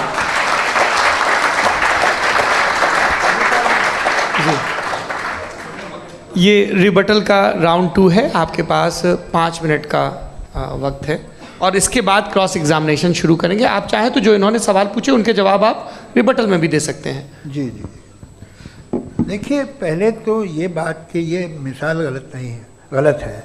इन्होंने पहले ही हमको डिसार्म कर दिया, कह लिया अकल से मामला सॉल्व नहीं हो सकता, लॉजिक से आप पहुंच नहीं सकते। ये एक मेटाफिजिकल चीज़ है। मेटाफिजिकल अजीब सा लफ्ज़ है, ठीक से किसी को माने नहीं मालूम इसके, तो ऐसा लगता है कुछ बड़ी चीज़ है। अरे भाई क्या होता है मेटाफिजिकल, बताओ, खड़ी हो। ये एक लफ्ज़ है जो कहीं भी इस्तेमाल हो जाता है। जब आप एक बात कर रहे हैं और आप मुझसे बहस कर रहे हैं तो मुझे मेटाफिजिकल मत बताइए, आप लॉजिकली मुझे प्रूफ किए। और अगर लॉजिकली आप नहीं बात करते साहब ये मेटाफिजिकल है, तो फिर हम आप बात क्या कर रहे हैं? मेरा आपका किस ज़बान में कॉन्वर्सेशन होगा? और ये कहना कि वक्त पहले नहीं था, तो फिर क्यों कहते हैं ये हमेशा से और हमेशा रहेगा? हमेशा वक्त है, तो आप कैसे कहते हैं वो हमेशा से है और हमेशा रहेगा? हमेशा का मतलब है कोई वक्त, अगर वक्त ही नहीं है तो हमेशा कैसे? बाहर वो रहेगा। अब मैं ये देखता हूँ, आपने कहा ना कि वहाँ रेप ज़्यादा होते हैं, तो हम एक बात देखते हैं कि ये दुनिया जिस पे वो कादर मुतलक है, जिसकी मर्ज़ी के बगैर पत्ता भी नहीं हिलता, ओमनीपोटेंट है, ये दुनिया चल कैसे रही है? और इस दुनिया का हाल क्या है? 45,000 बच्चे जो 10 साल की उम्र से कम थे वो गाज़ा में मरे। भूख से काला हांडी में बच्चे मरते हैं और डिप्थेरिया से मरते हैं। डिप्थेरिया अजीब मर्ज है, गले में जाली बनना शुरू होती है, बच्चा नीला हो जाता है, गरीब का बच्चा, इसलिए कि वो पास इलाज नहीं। ये कादर मुतलक है जो चाहे कर दे, इससे आप दुआएं मांगते हैं हमारी ये काम कर दे वो कर दे, तो इसका मतलब डे टू डे लाइफ में वो इंटरफेयर करता है और ये देख रहा है वो। अगर वो वाकई भी है फॉर डिस्कशन सेक, तो मैं जब दुनिया देखता हूँ तो मेरे दिल में उसके लिए कोई इज्जत नहीं पैदा होती। ये क्या कर रहे हो तुम पूरे ऑल पावरफुल हो, ओमनीपोटेंट हो, ओमनी प्रेजेंट हो। तुम तो वहाँ गाज़ा में रहे होगे ना, तुम हर जगह हो। तुम देख रहे थे कि बच्चे की कैसे धज्जियाँ उड़ रही, तुम देख रहे थे और तुम चाहते हो मैं तुम्हारी परस्तिश करूँगा, तुम हो भी। अरे यार, इससे अच्छे तो हमारे चीफ प्राइम मिनिस्टर हैं, कुछ तो ख्याल करते हैं। कमाल है, आप किसकी इबादत कर रहे हैं? अगर वो है भी, ये दुनिया नाइंसाफ़ी से, जुल्म से, जबर से, तशद्दुद से भरी हुई है। और आप ये मत कहिएगा कि वो देख रहा है और वो बताएगा एक दिन। अगर वो देख रहा है और इंटरफेयर नहीं करता तो आप दुआ क्यों मांगते? आप कहते हैं मेरा ये काम करा दे, इसका मतलब है वो दखल दे सकता है, वो आपको नौकरी दिलवा सकता है, भले दूसरे आदमी को ना मिले, मगर आपका काम कर देगा चूँकि आपने दुआ मांगी है। तो जब वो आपको नौकरी दिला सकता है, लड़की की शादी कर सकता है, बेटे को ग्रीन कार्ड दिलवा सकता है, तो कम से कम ये जो मर रहे हैं बच्चे, इनको रोक दे, कुछ तो करे।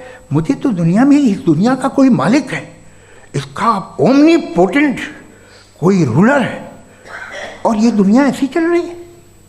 मैं तो चाहूँगा कि भाई ना हो, अगर हो तो बड़ी शर्मिंदगी की बात है। शुक्रिया।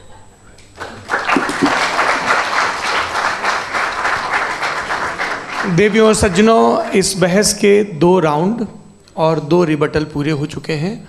अब सबसे ज़रूरी और सबसे मुश्किल राउंड शुरू हो रहा है, क्रॉस एग्जामिनेशन का। अब इन विद्वानों की सज्जनता की एक परख भी होगी और वक्त हमने 16 मिनट का तय किया है। पहला सवाल आप पूछना चाहेंगे? जी बिल्कुल।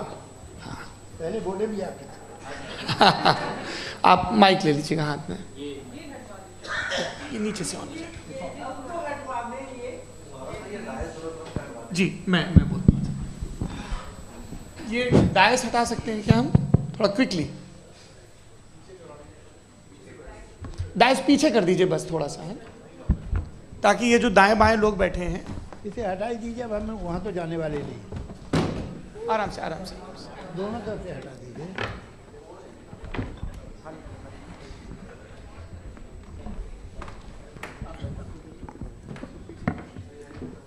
इस बीच आप लोग भी अपने अपने सवाल तैयार कर लें। ये ध्यान रखेंगे कि मैं यहाँ से सवाल लूँगा, आप लोगों को अपना हाथ ऊपर करना है, अपना नाम बताना है और अधिकतम 3 वाक्यों में अपना सवाल पूरा करना है। कई लोग सवाल की जगह भाषण देने लगते हैं, उससे आज बचना है। जी मुफ्ती साहब, पहला सवाल आपका, 16 मिनट हैं, हम दोनों लोगों के सवाल लेंगे। जी जी बहुत शुक्रिया। आपकी जो अभी बात हुई बहुत अहम थी, मैं इसको चाहूँगा कि आगे डिस्कस करूँ, लेकिन चूँकि अभी ये वो सेगमेंट है क्रॉस एग्जामिनेशन, तो सबसे पहला सवाल आपसे ये है कि जो मैं इतनी देर से कॉन्टिंजेंसी आर्ग्यूमेंट आपको बता रहा था, ये अकल से ही बता रहा था हजरत, आप ये बताएं कि आप इन्फिनिट रिग्रेस ऑफ कॉजेस को पॉसिबल मानते हैं या नेसेसरी बीइंग के एग्जिस्टेंस को सही समझते हैं, चूंकि दो ही ऑप्शन हो सकता है, आप ये बताएं।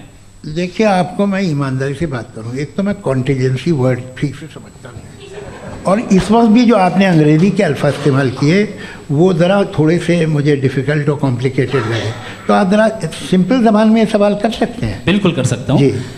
यूनिवर्स की हर चीज़ कॉन्टिंजेंट होने का मतलब ये है कि वो अपने एग्जिस्टेंस में किसी के ऊपर डिपेंडेड है।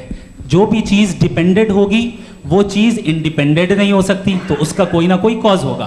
तो अब आप क्या समझते हैं कि ये इन्फिनिट रिग्रेस है, यानी कॉज पर कॉज, कॉज पर कॉज, कॉज पर कॉज, और कभी कोई यानी ये एंडलेसली चलता रहा? क्योंकि अगर ऐसा होगा तो हम तो एग्जिस्टेंस में आते ही नहीं, लॉजिकली ये मुत्तफक अलैह चीज़ है, मुत्तफक अलैह अग्रीड अपॉन। इस पे हमने एग्री किया था कि मुश्किल शब्द आएगा तो अर्थ बताना पड़ेगा। तो इन्फिनिट रिग्रेस तो पॉसिबल नहीं है, तो कहीं ना कहीं आपको रुकना पड़ेगा ऐसे नेसेसरी बीइंग पर। नहीं, कोई ज़रूरत नहीं रुकने की। किसने कहा आप रुकना पड़ेगा? आप रुकते हैं खुदा पे, आप नहीं रुकते। आप कहते हैं वो हमेशा से, जब उस वक्त से जब वक्त नहीं था। आप कहाँ रुकते हैं कि अब हुआ था वो? आप नहीं कहते। हम क्यों नहीं मान सकते कि यूनिवर्स जो है और बल्कि मल्टीवर्सेस जो है वो हमेशा से हैं, वो बनती है, बिगड़ती है।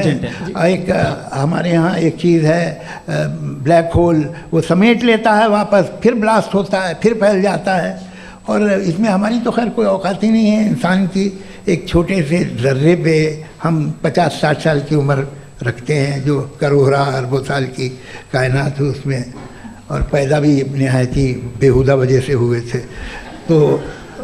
तो इसमें ये सोचना कि इसकी वजूहात और ये क्यों है, ये डिपेंडेंट है, ये हम देख रहे हैं, क्या मालूम। आप सोचिए कि ये जो फैल रही है कायनात, ये कहाँ फैल रही है, ये कहाँ जा रही है, और ये फैल क्यों रही है? अरे बना ली थी तुमने, रुको भैया, हाँ काफ़ी है। ये फैल क्यों रही है? ये और कौन सी कायनात जिसे मैं दूरबीन से देखता हूँ तो 2 बिलियन लाइट ईयर पे है, उससे मेरा कोई वास्ता ही नहीं है। 2 बिलियन ईयर यानी अगर मैं 80,000 माइल्स पर सेकेंड से चलूँ तो 20 करोड़ साल में वहाँ पहुँच जाऊँगा। इसकी ज़रूरत क्या थी? ये दुनिया, ये कायनात तो इंसान अशरफुल मखलूक़ात के लिए बनाई गई ना। तो ये सब ये टर्म समझ में नहीं आया, इसमें कोई ख़ास समझने वाली बात थी भी नहीं। ये जो अल्टीमेट कहा यह जाता है कि ये जो पूरी यूनिवर्स है, ये जो दुनिया है, ये इंसान के लिए बनाई गई। अच्छा, ये सब इंसान के लिए। क्यों साहब, सही है ना? बिल्कुल, लेकिन इसका ये मतलब नहीं कि किसी चीज के पीछे रीजन आपको नहीं पता तो रीजन नहीं है, इसे कहते हैं नहीं, मुझे नहीं पता, लेकिन मेरी जिम्मेदारी नहीं है। वो बिल्कुल सही कहा था उसने, बर्टन रसल ने। आपने उसे मजाक में टाल दिया कि भाई आप एक दावा कर रहे हैं, मैं क्यों कहूँ कि ये गलत है दावा? आप प्रूफ कीजिए, मेरे पे जिम्मेदारी ही नहीं है, मैंने थोड़ी कहा है। आप प्रूफ कीजिए कि ये सही है। आप आर्ग्यूमेंट ऑफ कंटिजेंसी का जवाब ही नहीं दे रहे हैं। सवाल पूछना चाहेंगे? आप सवाल पूछना चाहेंगे मुफ्ती साहब से? क्योंकि ये क्रॉस एग्जामिनेशन का दौर है। आप जैसे पहले बोल रहे थे फेथ को लेके कुछ, मैं ये पूछना चाहूँगा कि खुदा ने जो भी रेवलेशन किए हैं, एक मज़हब के लिए बहुत से मज़हबों में किए हैं, अलग अलग रेवलेशन है। कहीं कुछ एक बातें हैं, कॉन्ट्रडिक्शन भी है आपस में, कहीं कुछ आप कर सकते हैं, कहीं कुछ नहीं कर सकते। ऐसा नहीं है कि सबकी कोड ऑफ मॉरल एक है। तो ये किस्सा क्या है?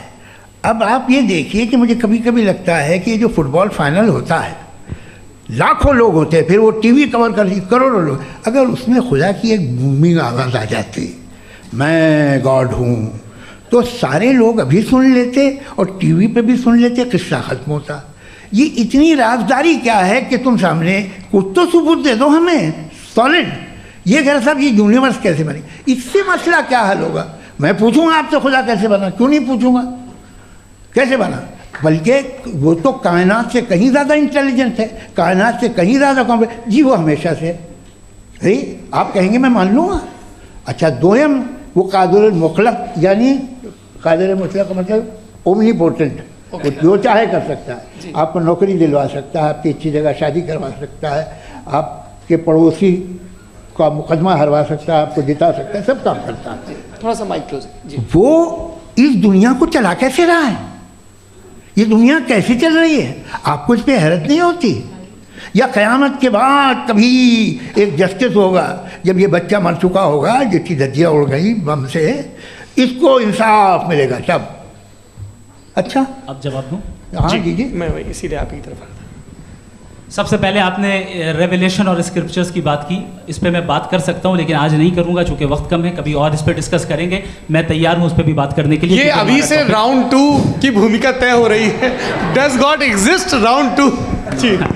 चूंकि आज गॉड के एग्जिस्टेंस पे बात है, तो मैं उसी के रिलेटेड जो है आपके सवालात को एंटरटेन भी करूंगा और मैं भी पूछूंगा। आपने कहा कि आपने साबित ही नहीं किया, जबकि आर्ग्यूमेंट ऑफ कॉन्टिजेंसी बुनियादी आर्ग्यूमेंट है। आप मुझे कॉन्टिजेंसी का मतलब बताइए, आपका मतलब क्या कॉन्टिजेंसी? कॉन्टिजेंसी का मतलब ये हुआ कि हर वो वजूद जो किसी भी चीज़ का पाबंद है, हर वो वजूद या हर वो चीज़ जो अपने एग्जिस्टेंस में किसी भी चीज़ के पाबंद है और उससे बाउंड है, उसको उसकी ज़रूरत है, उस पर डिपेंड करती है, तो जाहिर सी बात है कि उसका कोई ना कोई कॉज होता है। ये तो अक्ल की बात है। ये आप रीजनिंग की बात करते हैं, मैं वही कर रहा हूँ। दूसरी चीज़, आपने ये बात कही कि इतने बिलियन लाइट ईयर्स दूर है, उसका मेरा क्या लेना देना। फिर मेरे ख्याल से आपको ये नहीं कहना चाहिए I think therefore I am an atheist. आपको सोचना चाहिए, सिर्फ आप एक लिमिटेड दायरे में रहकर नहीं सोचें, बल्कि बाहर निकल कर सोचें। आपने तीसरा सवाल किया, आपने 2-3 सवाल एक साथ। ऐसी बातें ना कीजिए, कुत्तों को इतराज़ हो जाएगा आप पे कि आप कुछ भी सोचिए। ये इजाज़त आपको है नहीं, मुझे है।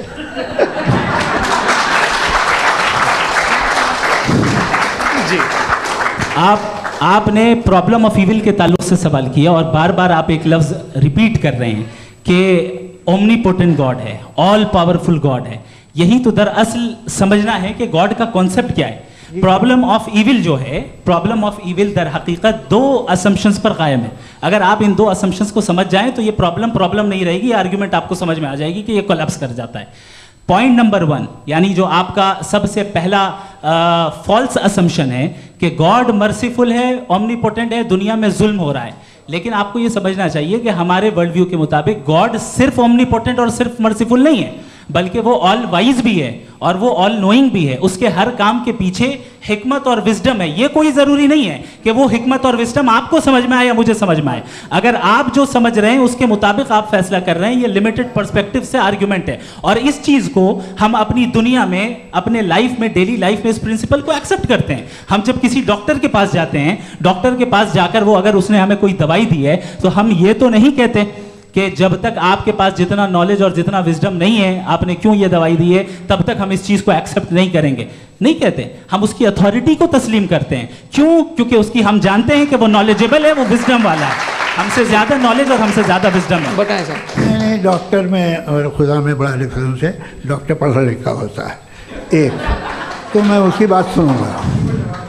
2 ये नहीं कुछ जवाब तो ये भी नहीं है सर। प्लीज आप अगर सब ऑडियंस से बोलने लगेंगे तो फिर मतलब नहीं सिविलाइज बहस का। मतलब आप ये कहें कि चूंकि आप डॉक्टर पे बिलीव करते हैं इसलिए खुदा पे बिलीव किए, क्या ये मिसाल आपको समझाने के लिए आर्ग्यूमेंट है, इस पे आपको एतराज़ नहीं है। तो सिंपल बात ये है कि मैं अगर ये यकीन कर लूँ कि एक ओमनीपोटेंट, उसकी मसलहत है, ये जो बच्चे मर रहे हैं ये मसलहत है उसकी, मुझे नहीं चाहिए इसकी मसलहत। उसकी मसलहत नहीं, यही तो समझना है, मतलब एक्सपीरियंस। अच्छा, इस आपने अभी मेरी बात पूरी सुनी नहीं। मैंने कहा आपका पूरा आर्ग्यूमेंट 2 फॉल्स असम्पशंस पर है। एक फॉल्स असम्पशन मैंने बता दिया, दूसरा फॉल्स असम्पशन ये है कि इस दुनिया में इविल के होने का कोई गुड रीजन नहीं है, जबकि हमारे पास बाज रीजंस मौजूद हैं, हमारे पास बाज वजूहात मौजूद हैं। अगर इस दुनिया में इविल ना हो तो आप गुड को डिफाइन कैसे करेंगे? अगर जुल्म ना हो आप इंसाफ को समझेंगे कैसे? अगर तारीकी ना हो तो आप लाइट को समझेंगे कैसे? बहुत अच्छे। अभी और सुन लें, अभी और बाकी है। ये तो बात बहुत पसंद आई साहब मुझे कि जब तक रेप ना हो तब तक औरतों की इज्जत का ख्याल आपने मेरा जवाब पूरा सुना ही नहीं। जब तक के बच्चों का कत्ल ना किया जाए तब तक आपको बच्चों की मासूमियत की इज्जत। आपने पूरा जवाब सुना ही नहीं। क्या बात है, क्या आपने नुक्ता निकाला? आपने पूरा जवाब सुना ही नहीं। आप सुन लें, मेरी बात सुन लें। ये मैंने आपको एक चीज़ बताई। दूसरी चीज़, इस दुनिया में हम आए हैं टेस्ट के लिए, हमारा टेस्ट हो रहा है और हर इंसान का अलग अलग अंदाज में टेस्ट होता है। और इस दुनिया में अगर इविल मौजूद है तो वो इविल जरिया है हमारे अंदर ह्यूमन नोबल क्वालिटीज़ को डेवलप करने का और अलग अलग फील्ड में प्रोग्रेस करने का। और अगर हमारे अंदर और इस दुनिया में इविल नहीं होता तो बताइए टेस्ट का मतलब क्या होता? अगर मैं अपने स्टूडेंट को MCQs दूं और उसमें सिर्फ राइट आंसर लिख कर दे दूं और कहूं तुम्हारा टेस्ट हो गया, ये मीनिंगलेस है। इस दुनिया में अगर हम टेस्ट के लिए आए हैं तो जाहिर है गुड एंड इविल दोनों मौजूद है। तो अगर गुड एंड इविल दोनों मौजूद है तो ये इविल भी खुदा का बनाया हुआ है?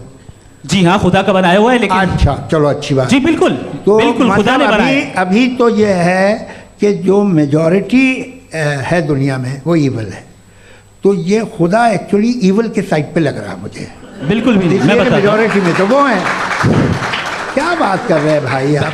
कोई भी जो मुंसिफ होगा, चाहे आपका अपना घर हो जिसके आप सबसे बड़े हैं, चाहे आपकी ऑर्गेनाइजेशन हो जो आप चलाते हैं, वहाँ पर आप इविल रखेंगे साबित करने को कि बाकी लोग शरीफ हैं? मेरी बात सुनिए। क्या ये आर्ग्यूमेंट ही गलत है? अगर कि जब तक के कोई इविल नहीं होगा तब तक के शरीफ आदमी शरीफ नहीं लगेगा। अगर एग्जामिनर गलत ऑप्शन दे रहा है तो एग्जामिनर इविल नहीं हो गया, जो गलत ऑप्शन को सेलेक्ट कर रहा है वो फेल होगा। क्रिएटर ने इविल को बनाया है लेकिन वो इविल नहीं है। अच्छा सुनिए मेरी बात, लेट मी कंप्लीट सर। जी जी। क्रिएटर ने इविल को बनाया है टेस्ट के लिए, वो इविल नहीं है। इविल वो होगा जो उसे इख्तियार करेगा।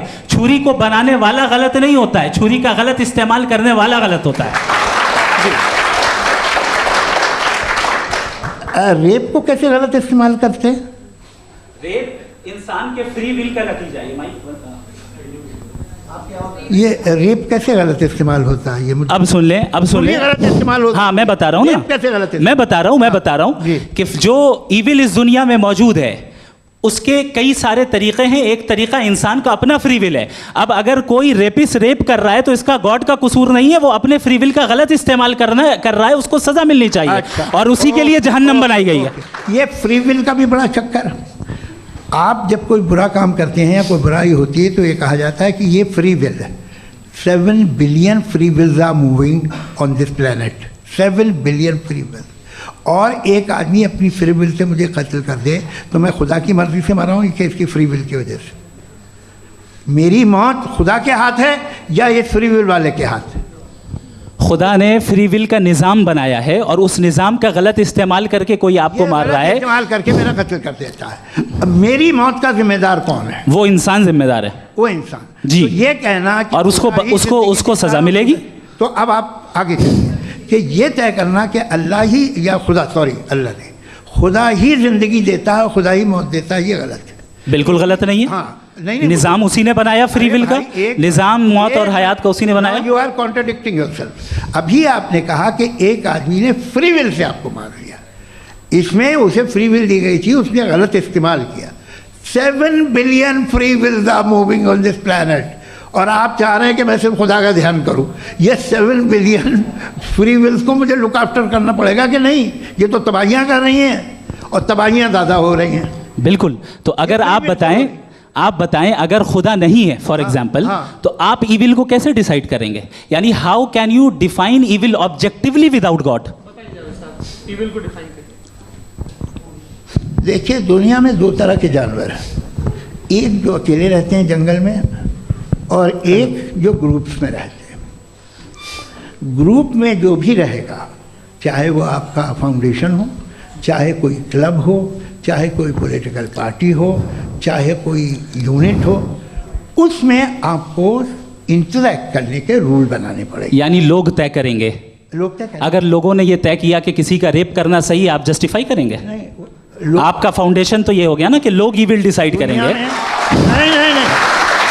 अरे दुनिया में ऐसे ग्रुप्स हैं जो रेप को जायज़ मानते हैं सर्टन हालात में। मैं डिटेल में नहीं जानूंगा, आप भी जानते हैं। ये जो आईसिस वाले थे जिन्होंने क्या किया था, तो उन्होंने क्या किया उसका खुदा से कोई ताल्लुक नहीं है सर। मैंने सिंपल सवाल किया कि इविल को आप डिफाइन करते कैसे हैं? आइए वापस आइए जी। आप साथ में तभी रह सकते हैं जब कुछ आप ऐसे उसूल डेवलप करें जिसमें हर एक का बेसिक तहफ़्फ़ुज़, हर एक का बेसिक राइट हो और हर एक को कोई आराम मिले। यही तरीक़ा है किसी भी ऑर्गेनाइजेशन जिसमें एक से ज़्यादा लोग हैं और वो ऐसे चलती है ज़िंदगी। उसमें अगर आप गड़बड़ करेंगे तो तबाही होगी, नुकसान होगा, बर्बादियाँ आएंगी। और अगर उसमें आप घर ले लीजिए ना, एक हस्बैंड है, एक वाइफ है, बच्चे हैं, वालदा भी हैं, 2 बहनें भी हैं, एक भाई भी है। अब इसमें कोई निज़ाम आपको चाहिए साथ में रहने का, और एक दूसरे पे भरोसा रहे, एक दूसरे के बहीख्वाह हों, एक दूसरे की मदद करें, ऐसी ज़िंदगी। सर आपकी बात आ गई। आप ये कह रहे हैं कि लोग डिसाइड करेंगे क्या सही है क्या गलत है, यही है मेजॉरिटी डिसाइड करेगी क्या सही है क्या गलत है? अरे भाई बिल्कुल। मेजॉरिटी अगर ये कहे कि नाजी जर्मनी के साथ जिस तरह मेजॉरिटी थी कि जेनोसाइड करना सही, आप जस्टिफाई करेंगे? उस वक्त मुझे कैसे भी करके निकाल मेरे भाई, मैं फंस गया हूँ यहाँ। उस वक्त आपका ये सवाल सिर्फ उसके बाद क्लोजिंग। हाँ, उस वक्त प्लेनेट पे जो लोग थे, उनमें कितने लोग हिटलर को सही समझते? अच्छा, प्लेनेट की मेजॉरिटी तय करेगी, सोसाइटी की नहीं। प्लेनेट की मेजॉरिटी गॉड के एग्जिस्टेंस को सही मानती है, आप क्यों नहीं मानते? ये मुझे अपने घर जाना है, मुझे घर जाना है। हेलो भारी मिस्टेक हो गया सर, क्रॉस क्वेश्चन एकदम ब्लंडर हो गया। समाप्त होता है। गाली भैया, मेरा मुंह से निकल गई, मेरी जबान टूट गई यार। क्या कर रहा है? और ये बड़ा अच्छा है कि इस तरह से फ्रेगमेंट कर दिया गया है ताकि जो मरकरी ऊपर जा रहा है नीचे जवाब दे दूँ जी। प्लेनेट की ज़्यादातर मेजॉरिटी कुछ दूसरे मजहबों के खुदा को मानती है। आप उन्हें क्यों नहीं, आप तो मेजॉरिटी की बात कर रहे अच्छा, हैं। ये क्लोजिंग आप ये कह रहे हैं इविल और गुड को डिसाइड मेजॉरिटी करेगी, मेजॉरिटी जो कर दे वो सही हो जाएगा। क्लोजिंग इसको जैसा आप ही लोगों ने तय किया है उसी फॉर्मेट को फॉलो कर लेते हैं। हाँ भाई, मैंने तो भले लोगों पे एतबार किया और तब मॉडरेशन तय किया। जी, आपके पास 5 मिनट का वक्त है, क्लोजिंग आर्ग्यूमेंट है, उसके बाद हम ऑडियंस से क्वेश्चन आंसर लेंगे जावेद साहब की क्लोजिंग आर्ग्यूमेंट के बाद। ओके, बहुत शुक्रिया जी। हमारा जो टॉपिक है डज गॉड एग्जिस्ट, मैं इस पे इतने एकेडमिक तैयारी करके आया था। मुझे था कि मैंने सोचा था कि कई सारे मैं आर्ग्यूमेंट्स दूंगा, लेकिन वक्त की भी किल्लत और जावेद साहब बार बार इधर उधर चले जा रहे थे तो उसको भी थोड़ा एंटरटेन करना पड़ गया। डज गॉड एग्जिस्ट पे मैं एक ही आर्ग्यूमेंट दे पाया। आर्ग्यूमेंट्स बहुत हैं और डेफिनेटिव आर्ग्यूमेंट्स हैं, और मेरे आर्ग्यूमेंट को किसी एक राउंड में भी इन्होंने एंटरटेन नहीं किया और रेफ्यूट नहीं किया। एक राउंड में भी नहीं, एक राउंड में भी नहीं। कौन सा? और ना ही अभी आपका क्लोजिंग आर्ग्यूमेंट आएगा। नहीं, वो बता देना। Argument of contingency sir. अरे मैं आपसे कई बार कह चुका हूँ कंटीजेंसी का मतलब अब मैं कैसे समझाऊं आपको? आपस में हाँ, आप और कितने आसानी से समझाऊं मैं, मुझे तो नहीं समझ में आ रहा है। आप अपनी आर्ग्यूमेंट ऑफ कंटीजेंसी उर्दू में बोल सकते हैं। हाँ, आप अपनी बात पूरी कर लें जी। आखिरी 4 मिनट। दूसरी चीज, just a minute please ma'am, can I talk? दूसरी चीज ये है कि आपने एक तो इसका जवाब नहीं दिया, दूसरा आपने गॉड के ना होने पर कोई डेफिनेटिव आर्ग्यूमेंट नहीं दिया, सिर्फ मजहब पे बात कर रहे हैं आप। मजहब तो आज हमारा टॉपिक ही नहीं था। आज तो हमारा टॉपिक हो, आप मजहब से ले लेकर आईएस तक चले गए। भाई हमारा क्या ताल्लुक है उससे? We condemn them. और उसका गॉड से क्या ताल्लुक है? अगर कोई गलत काम कर रहा है, किसी ने किसी को कत्ल किया, किसी ने किसी का रेप किया, उसको सजा मिलनी चाहिए। और आपके पास कोई भी rational strong foundation of morality नहीं है। आपने कहा कि मेजॉरिटी तय करेगी सोसाइटी की, वो सही होगा। मैंने कहा हिटलर को फिर आप सही कहेंगे? नहीं, प्लैनेट की सोसाइटी की मेजॉरिटी तय करेगी। तो प्लैनेट की मेजॉरिटी गॉड के एग्जिस्टेंस को मानती है, आप कह रहे हैं ये रिलीजियस है। तो यानी आपके पास कोई स्ट्रॉन्ग फाउंडेशन नहीं है ऑब्जेक्टिव मोरालिटी का। ऑब्जेक्टिव मोरालिटी का अगर कोई फाउंडेशन है तो वो सिर्फ गॉड है, गॉड है, गॉड है। थैंक यू जी। ये मुफ्ती शमाइल नदवी साहब का क्लोजिंग आर्ग्यूमेंट था। अब हमारे पास जी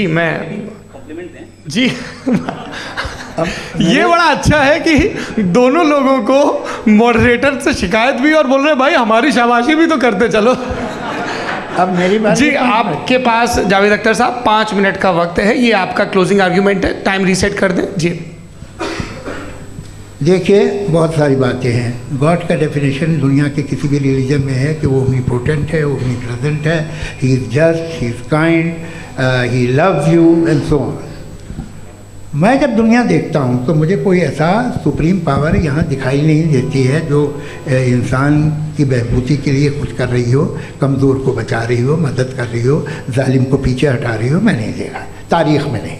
एक तो अगर है और ये देख रहा है तमाशा, तो उसका होना न होना बराबर है। दोयम ये कि ये जो है, जब आप ये कहते हैं कि कायनात जिसकी कंटीजेंसी है, मैं देखिए वो लफ्ज़ इस्तेमाल किया मैं, तो ये कैसे हो सकती है भाई? और फ़ौरन आप सरेंडर कर देते हैं कि जाहिर है कि इसका बनाने वाला तो इससे 10,000 गुना था तो कॉम्प्लिकेटेड होगा। उस पर आपके होने पे कोई इतराज़ नहीं है। उसे वो टाइमलेस है, वो पहले से था, टाइम तो बहुत बाद में आया। ये सब आप मानने को तैयार है जिसका आपके पास कोई सबूत नहीं, आपके पास कोई रीज़न नहीं है। आपकी तारीफ क्या है मज़हबों की? बिलीफ की, जो खुदाओं का बिलीफ है, ये कॉन्स्टेंटली गलत साबित होता रहा है। मतलब आप कहें कि अरिस्टोटल के ज़माने में तो सब जाहिल थे, वो भी इतने ही यकीन से खुदा पे यकीन रखते थे, जो अब नहीं रहा। ये भी नहीं रहेगा, आप लिख लीजिए। और इसके आसार आपको दुनिया में दिखाई देना शुरू हो चुके हैं। ये बहस क्या आज से 100 साल पहले इस तरह हो सकती थी? यहाँ तक तो आपको हम ले आए हैं। तो सर अरे इनको मदद की ज़रूरत नहीं भाई, ये सेल्फ सफिशिएंट आदमी है, आप क्यों इनकी मदद कर रहे हैं? Sir please. तो ये जो है तमाम बातें अपनी जगह हैं। ये एक पैकेज है। आप अकेले, कोई आदमी ऐसा नहीं जो सिर्फ गॉड को मानता हो, उसके साथ बहुत पैराफर्नेलिया आता है, अलग अलग पैराफर्नेलिया आते हैं। They have always created chaos in the society. मैं तो आपको सीधा ऑफर देता हूँ कि दुनिया में 10 इम्पॉर्टेंट बिलीव्स हैं। आप एक मानते हैं, 9 नहीं मानते, 9 में आप एथियस्ट हैं, 9 को आप बिल्कुल रीजनेबली मेरी तरह देखते हैं। तो 90 मजहबी आदमी भी 90% एथियस्ट है, वो दूसरे खुदा नहीं मानता, एक खुदा मानता है अपना वाला, बाकियों को कहता है गलत है।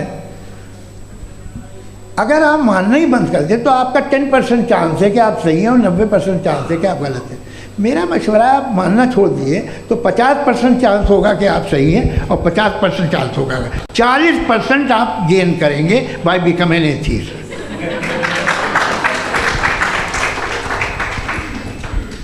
ये एक फरसूदा ख्याल है, ये ख़त्म हो रहा है। हो सकता है मेरी ज़िंदगी में ना हो, लेकिन ये हो जाएगा। जो बातें ये इनको आप मेटाफिज़िकल, ये वो ऐसे रिस्पेक्टेबल टर्म दे दिए, ये तो उन लोग के हैं जिन्हें ना फिज़िक्स मालूम थी ना मेटा मालूम था, ये उन्होंने आपको दिए हैं। जी बहुत शुक्रिया आप दोनों लोगों का। और अब इस बातचीत का आखिरी राउंड शुरू होगा, डज़ गॉड एग्जिस्ट की ये बहस मुफ्ती शमाइल नदवी और जावेद अख्तर साहब के बीच। आप लोग अपने अपने हाथ ऊपर करेंगे, मैं यहाँ से तय करूँगा। और माइक हमारे पास है क्या? एक ही माइक है ऑडियंस के लिए? 2 माइक है, एक इस तरफ एक इस तरफ, ठीक है। तो जी सबसे पहले हमारी सहयोगी हैं मारिया शकील जी, पूछिए सवाल। थोड़ा सा रुकेंगे ताकि कैमरे का फ्रेम आप पर आ जाए, आपकी तो प्रैक्टिस है टीवी की। जी नदवी साहब, मैं खुदा को मानती हूँ, पहले मैं इसी प्रमाइस से शुरू कर रही हूँ और ये बता रही हूँ आपको, मैं मानती हूँ। लेकिन कुछ सवाल हैं जो जावेद साहब ने उठाया, उसका जवाब आपको देना चाहिए।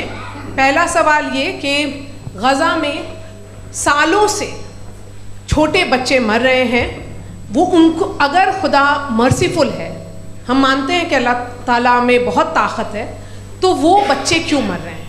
दूसरी बात ये कि अगर कंटिजेंसी की जो आप बात करते हैं, पूरे मुस्लिम ममालिक मिल कर के भी उन गज़ा के बच्चों को क्यों नहीं बचा पा रहे हैं? क्योंकि अगर वो चाहते, क्योंकि अल्लाह ताला उन पर हुकूमत करते हैं, सब पर हुकूमत करते हैं, तो वो उनको क्यों नहीं बचा? जी थैंक यू वेरी मच। बहुत अच्छा किया आपने इस चीज़ को जिक्र कर दिया, मैं इसको और अच्छे से एक्सप्लेन करने की कोशिश करता हूँ। देखें, जहाँ तक आपने कहा कि गज़ा के बच्चों को मारा जा रहा है, देखिए 2 वर्ल्ड व्यू है, एक एथिस्टिक वर्ल्ड व्यू, एक थीस्टिक वर्ल्ड व्यू है। बच्चे मर रहे हैं दोनों वर्ल्ड व्यू में, लेकिन हमारा वर्ल्ड व्यू कह रहा है कि रिकॉम्पेंस है, ये कह रहे हैं कि उनका मरना बेकार जाने वाला है, कोई उसका रिकॉम्पेंस नहीं है, चूँकि इनके यहाँ आखिरत और अल्लाह का कोई तसव्वुर या गॉड का कोई तसव्वुर नहीं है। आपने ये सवाल किया कि गॉड मर्सीफुल है, क्यों नहीं रोकता? ये मैंने बताया कि ये मिसकंसेप्शन है लोगों के दरमियान कि गॉड को सिर्फ मर्सीफुल और ओमनीपोटेंट समझते हैं। गॉड के सिर्फ यही 2 एट्रीब्यूट्स नहीं हैं, गॉड के कई सारे एट्रीब्यूट्स हैं, उनमें से अल हकीम भी है, उनमें से ऑल वाइज भी है, ऑल नोइंग भी है। लिहाजा अगर इस दुनिया में किसी को तकलीफ आ रही है और गॉड उसको नहीं रोक रहा है, वो इसलिए नहीं रोक रहा है चूंकि इंसानों को फ्री विल दिया गया है। ठीक इसी तरीके से अगर एक डॉक्टर किसी छोटे बच्चे को इंजेक्शन लगा रहा है, उसे तकलीफ पहुंच रही है, उसके लिमिटेड पर्सपेक्टिव के एतबार से ये गलत हो रहा है और डॉक्टर बुरा है। लेकिन जब आप ब्रॉडर पिक्चर को देखेंगी, आपके और हमारे पास सिर्फ एक पिक्सल है, हमें इतना नजर आ रहा है कि गजा में कत्ल हो रहा है, लेकिन इसके पीछे कितना रिकॉम्पेंस उनको मिलने वाला है, पूरा पिक्चर गॉड के पास है। तो एक पिक्सल से आप पूरे पिक्चर को कभी भी जज नहीं कर सकती। आप इसमें कुछ जोड़ना चाहेंगे? आपको कुछ बोलना है इसमें? भैया आपने बहुत अच्छा जस्टिफिकेशन दिया। या आप वो जो वहाँ के प्राइम मिनिस्टर इजराइल के उन्हें भेजिए, वो बहुत खुश होंगे। आप जस्टिफिकेशन दे देना कि अगर गॉड नहीं है तो बच्चे क्यों मर रहे हैं, आप बताएं। वो ये सवाल पूछ रहे हैं कि अगर आप ईश्वर का अस्तित्व नहीं मानते हैं तो उन बच्चों की मौत को आप कैसे इंटरप्रेट करते हैं? भाई ये दुनिया जो है, जो ताकतवर लोग होते हैं वो एक नाइंसाफ़ी करते हैं। तो ये अच्छा काम है आपके नज़दीक, तो नेचर नाइंसाफ़ी पे मबनी है। अरे मेरे भाई, आप नेचर की कहाँ बात कर रहे हैं, तो इंसान की बात। तो फिर जब मैं इंसान की बात कर रहा था, आप नेचर की बात करने लग गए। क्रॉस एग्जामिनेशन नहीं। हाँ, अब आप मुझे बोलने नहीं देंगे तो अलग बात है, आप बोलिए, मैं मुझे कोई जल्दी जी नहीं, ये क्रॉस एग्जामिनेशन। क्रॉस एग्जामिनेशन बोल तो लेने दीजिए जी, बोलिए। क्या बात ये है कि ह्यूमन सोसाइटी तभी साथ में रह सकती है जब वो मोहब्बत से, एकता से, एक दूसरे के एहतराम करके रहे। इसके अलावा पॉसिबल नहीं है, अकेले तो इंसान रह नहीं सकता। वहाँ पर कुछ लोग हैं जो फाउल करते हैं, वो फाउल हमेशा से तारीख में होता आया है। आज ये हो रहा है, जो हो रहा है बहुत बुरा हो रहा है, बहुत जालिमाना है, बहुत जाबराना है। उसको आप कहें कि ये बच्चों को कॉम्पनसेशन मिल जाएगा या इसकी इंजेक्शन है, इंजेक्शन तो हेल्थ के लिए दिया जाता है। आप ये कह रहे हैं कि ये बच्चों की जो धज्जियाँ उड़ रही हैं ये इंजेक्शन है, ये टेस्ट है, ये टेस्ट है और उस टेस्ट में उनको ऐसा रिकॉम्पेंस मिलेगा जो आपके तसव्वुर के बाहर है। ये आप 3 बरस के बच्चे को बारूद से उड़ा के टेस्ट ले रहे हैं? वाह, वो नहीं ले रहा है, खुदा नहीं उड़ा रहा है, इजराइल उड़ा रहा है जी। ये तो उसको कंडेम अगला सवाल लेते हैं प्रोफेसर पुरुषोत्तम अग्रवाल। मुफ्ती साहब, एक निवेदन आपसे है कि कम से कम थोड़ा सा माइक क्लोज, एक रिलीजियस और फिलॉसफिकल कर मैम प्लीज। एक रिलीजियस और फिलॉसफिकल ट्रेडिशन है जो ब्रह्मांड को यानी यूनिवर्स को ही अंतिम मानती है। सर्वम खलु इदम ब्रह्मम, this is Chandogya Upanishad and it completely rules out the existence और नेसेसिटी, आपके शब्दों में necessity of a creator. The creation itself is the creator. तो एक मिनट प्लीज।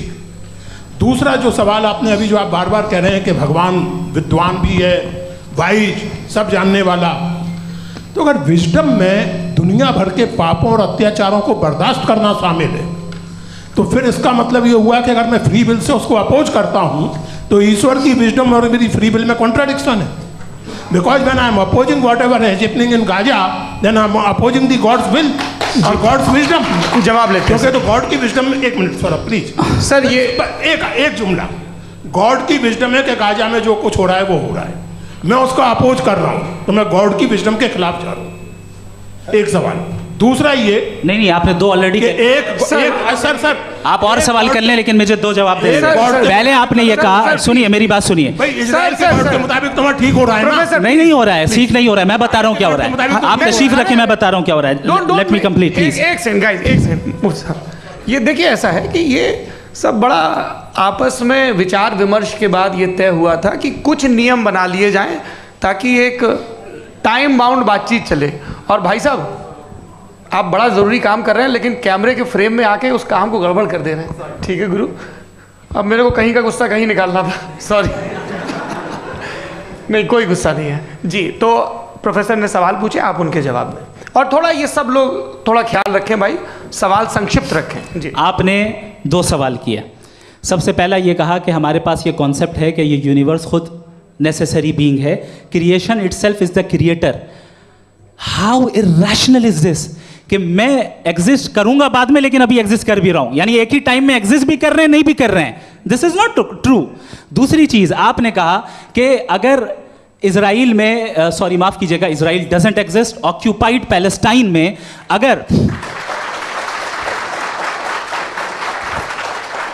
अगर ऑक्यूपाइड पैलेस्टाइन में बच्चों को मारा जा रहा है फ्री विल की वजह से और गॉड नहीं रोक रहा, ये कॉन्ट्रडिक्शन है। ये बताइए कि एक एग्जाम में एक बच्चा गलत आंसर लिख रहा है, सुनिए, एग्जामिनर चाहे तो रोक सकता है, क्यों नहीं रोक रहा है?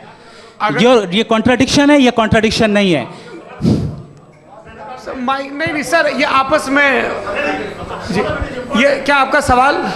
माइक दीजिए। फ्री विल दिया गया है टेस्ट के लिए, अकाउंटेबिलिटी के लिए। अगर फ्री विल नहीं होता तो आप कहते हैं हमें रोबोट बना दिया गया। नॉट मिसरिप्रेजेंट माय पोजीशन, आपकी जो भी पोजीशन, मैं अपनी फ्री विल के नाते, अपने ह्यूमन विजडम के नाते गाजा में हो रही अत्याचार का विरोध करता हूं। बिल्कुल करना चाहिए। के हिसाब से मैं गॉड की विजडम का विरोध कर रहा हूं? बिल्कुल नहीं, जो हो रहा है गॉड की, बिल्कुल भी नहीं, बिल्कुल भी नहीं। उसका वहां पर गाजा में कत्ल होना ये इंसानों के गलत इस्तेमाल का नतीजा है, फ्री विल के इस्तेमाल का नतीजा है। गॉड इसका हुक्म नहीं देता, उससे रोकता है। यही तो मसला है ना, आपके लिए कॉन्सेप्ट क्लियर नहीं भाई, आपने तो बताया था इंजेक्शन लगाने से बच्चे को तकलीफ होती है, ये इंजेक्शन लगा। सर आप ऐसे रेटोरिक स्टेटमेंट दें तब तो कोई मसला नहीं समझते रहेंगे। This is a rhetoric statement, this is not a logical argument sir. I am sorry. आखिरी 30 मिनट बड़े मुश्किल होने वाले हैं जी। मुफ्ती साहब आगे बैठे हैं, इनको माइक दीजिए। हाँ तरुण, माइक आप अपने पास रखिए, आपको कैमरे का फ्रेम पता है जी। सबसे पहले दोनों को मुबारकबाद। एक सर अपना आप नाम बता दें। आप अमेरिका में शिकागो में रहते हैं, इतना मुझे याद है। बताया आप, यासिर नदीम अलवाजदी मेरा नाम है। जावेद सर, आपसे क्वेश्चन है इन्फिनिट रिग्रेस के ताल्लुक से। एक हाइपोथेटिकल सिनेरियो है, मसलन अगर आप सर माइक थोड़ा सा प्लीज क्लोज रखें जी। अगर आप शायर इसलिए हैं कि आपके कोई उस्ताद शायर थे, और वो इसलिए शायर थे कि उनके कोई उस्ताद शायर थे, और इसी तरीके से हम माजी में पीछे चलते चलते चले जाएं और कहीं ना रुके, तो माफ़ कीजिएगा आप कभी शायर नहीं हो सकते। लेकिन आप शायर हैं, आपका शायर एग्जिस्ट करता है, इसका मतलब ये है कि आप कहीं ना कहीं रुके हैं। तो मेरा सवाल ये है कि क्या आप इन्फिनिट रिग्रेस ऑफ कॉजेस को लॉजिकल फैलेसी मानते हैं या नहीं मानते? हाँ या ना? मैं इन्हें लॉजिकल फैलेसी नहीं मानता हूँ, लेकिन मेरा प्रॉब्लम यह है कि जब मैं नहीं मानता हूँ तो I will continue with this logic जो फैलेसी नहीं हो। आप एक जगह रुक जाते हैं जाके, आप कहते हैं ये गेंद कैसे बनी, ये जजीरा कैसे बना, ये समंदर कैसे बना, ये ज़मीन कैसे बनी, और अचानक गॉड पे जाके आपको ब्रेक लग जाता है। एक बार आप सवाल नहीं करते कि भाई इनको बनाने वाला तो इनसे भी कॉम्प्लिकेटेड होगा, वो कैसे बना, उसके बारे में आपने इत्मीनान कर लिया, वो हमेशा से है। तो अगर आप उसे हमेशा से मानते हैं तो फिर ये मान लीजिए कि कायनात हमेशा से है, क्या तकलीफ है? फिर हम वजूद में नहीं आते जी है? हम मौजूद नहीं। अच्छा सर क्यों नहीं होता? मैं बताऊँ प्लीज। जैसे मैंने मिसाल दी आपके शेर, आपका शेर कभी वजूद में ना आता अगर शायर इसी तरह चलते रहते हमेशा जी। माइक मेरे ख्याल से इन्फिनिट रिग्रेस का कॉन्सेप्ट क्लियर नहीं हो पाया, ऐसे रहने दें, लेट्स मूव ऑन सर। ठीक है, हाँ थोड़ा सा मॉडरेटर का भी ख्याल रखें। नहीं आपने तो रखा है, आपने रखा है। यहाँ पे गौहर रजा साहब हैं, वो भी एक सवाल पूछना चाहते हैं। माइक यहाँ नीचे से ऑन कर दिए, नीचे। पहले तो ये कह दूं कि मैं उन बच्चों से शर्मिंदा हूँ जिनको गज़ा में कत्ल किया गया, क्योंकि हमारे होते हुए कत्ल किया गया। लेकिन उससे ज़्यादा शर्मिंदगी इस बात से हुई कि मुझे लगा कि मुफ्ती साहब उसको जस्टिफाई कर रहे हैं। बिल्कुल भी नहीं, आप बहुत ही गलत। मुझे लगा मैं गलत हो सकता हूँ, बिल्कुल गलत। मैं सवाल पूछ रहा हूँ, मैं सवाल पूछ रहा हूँ। मैं जावेद भाई से डिसएग्री करता हूँ। एक सेकंड देखिए, अगर देखिए ऐसा, एक सेकंड आप सर वेट, अरे आप कुछ मेरे पहले मुझे अपनी बात कह लेने दीजिए। अगर ऑडियंस तय करेगी तो फिर मॉडरेटर का मतलब नहीं। मेरा आप सबसे ये कहना है, ये बहस दो लोगों के बीच में है, एक तरफ मुफ्ती साहब, एक तरफ जावेद साहब। पिछले 1.5 घंटे से ये लोग अपने अपने तर्क रख रहे हैं। आपकी इनसे इत्तेफाकी हो सकती है, ना इत्तेफाकी हो सकती है। मेरे उस्ताद मुझे सिखा गए हैं कि मुखामुखम में असहमति की गुंजाइश बची रहनी चाहिए।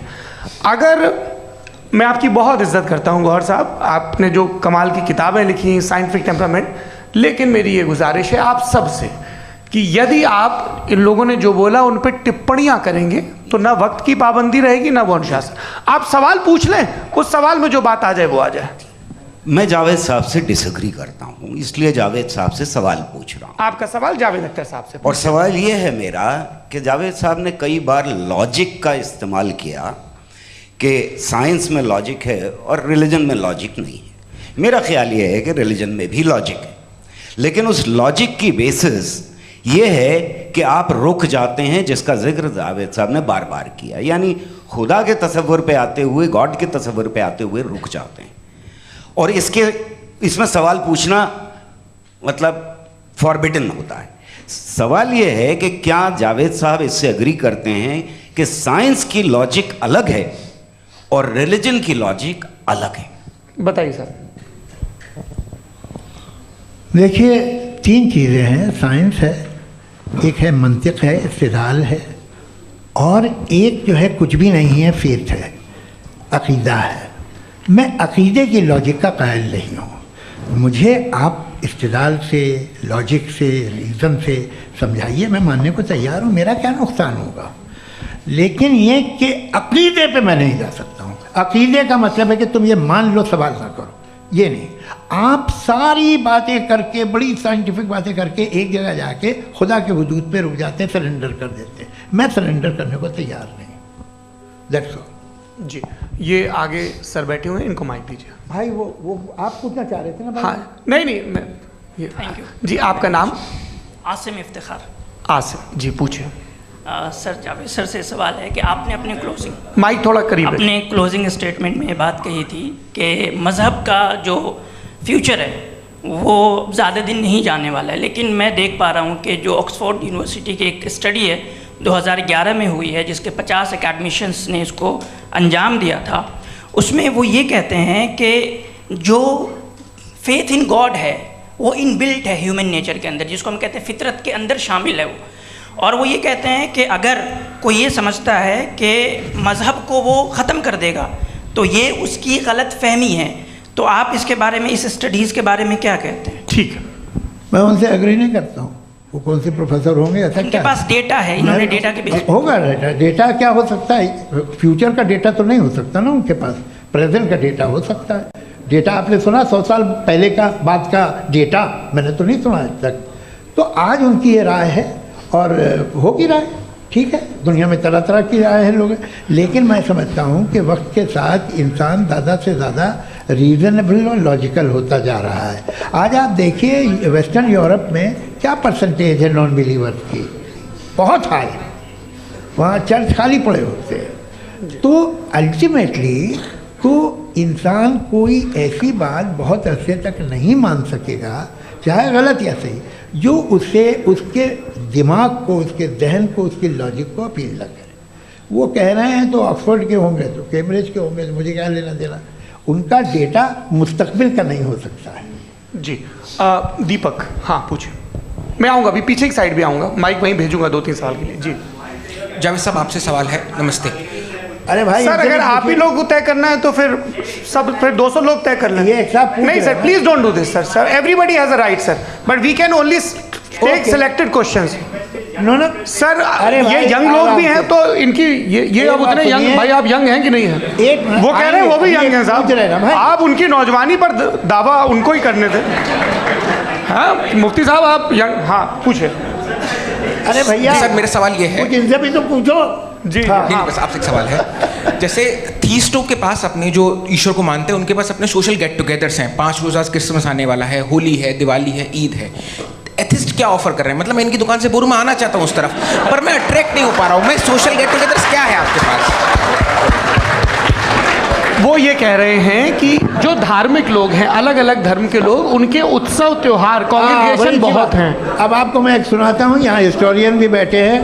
मृदुला जी, आप बताइएगा सही है कि नहीं। ये एक कॉन्स्टेंटाइन, एक ग्रीक रोमन बादशाह था, जो क्रिश्चियनिटी आने के 400 साल बाद उसने डिसाइड किया कि मैं क्रिश्चियन हो जाऊंगा, मेरी पूरी स्टेट कैंसिल हो जाएगी। उस ज़माने में ऐसे ही होता था, राजा जो धर्म इख्तियार करता था वो जनता भी कर लेती थी, इसलिए कि वो हो गया था बैंकरप्ट। और उसे जो मेडिटेरियन कोस्ट के रिच क्रिश्चियन वो थे मर्चेंट, तो उससे पैसा चाहिए था। तो उसने कहा यार क्रिश्चियन हो जाओ। तो उसने अपने वजीर से कहा कि भाई ये हिस्ट्री है कि अब हम लोग क्रिश्चियन हो जाते हैं। पहले सर हो जाएंगे, कोई प्रॉब्लम नहीं है, लेकिन एक प्रॉब्लम ये है कि 17 दिसंबर से 25 दिसंबर तक जो पेगन फेस्टिवल होता, जो पेगन जो फेस्टिवल होता है वो बंद हो जाएगा, इसलिए कि हम क्रिश्चियन हो गए तो होगा नहीं। तो वो बच्चों को बहुत बुरा लगेगा, पब्लिक को वो बहुत इन्जॉय करते हैं, ख़ासतौर से 25 तो मेन डे। तो उसने कहा हाँ ये तो सही कह रहे हो, ये जीसस क्राइस्ट की पैदाइश कब थी? कहते साहब वो अप्रैल में थी। नहीं, कट करो, वो 25 दिसंबर को है। ये हकीकत है जी। और 400 साल बाद क्रिश्चियनिटी के अप्रैल से दिसंबर ले आए, और इसलिए कि यहाँ पेगन फेस्टिवल होता था। अब मनाते हैं आप आराम से। ये जो सारे फेस्टिवल हैं ये रिलीजन से, हर एक को एक इंटरटेनमेंट डिपार्टमेंट चाहिए होता है अपनी कंपनी चलाने के लिए। तो ये रिलीजन ने, ये सेकुलर त्यौहार थे जिन्हें रिलीजन्स ने ले लिया है। ये मौसम के थे, फसलों के थे, किसानों के थे, उसको आपने लेके रिलीजियस रंग दे दिया। ये कोई रिलीजन से थोड़ी आए हैं आप। अच्छा हमें देखिए, हम तो मुल्द हैं, हम ईद मनाते हैं, हम दिवाली मनाते हैं, हम होली मनाते हैं, हम क्रिसमस मनाते हैं।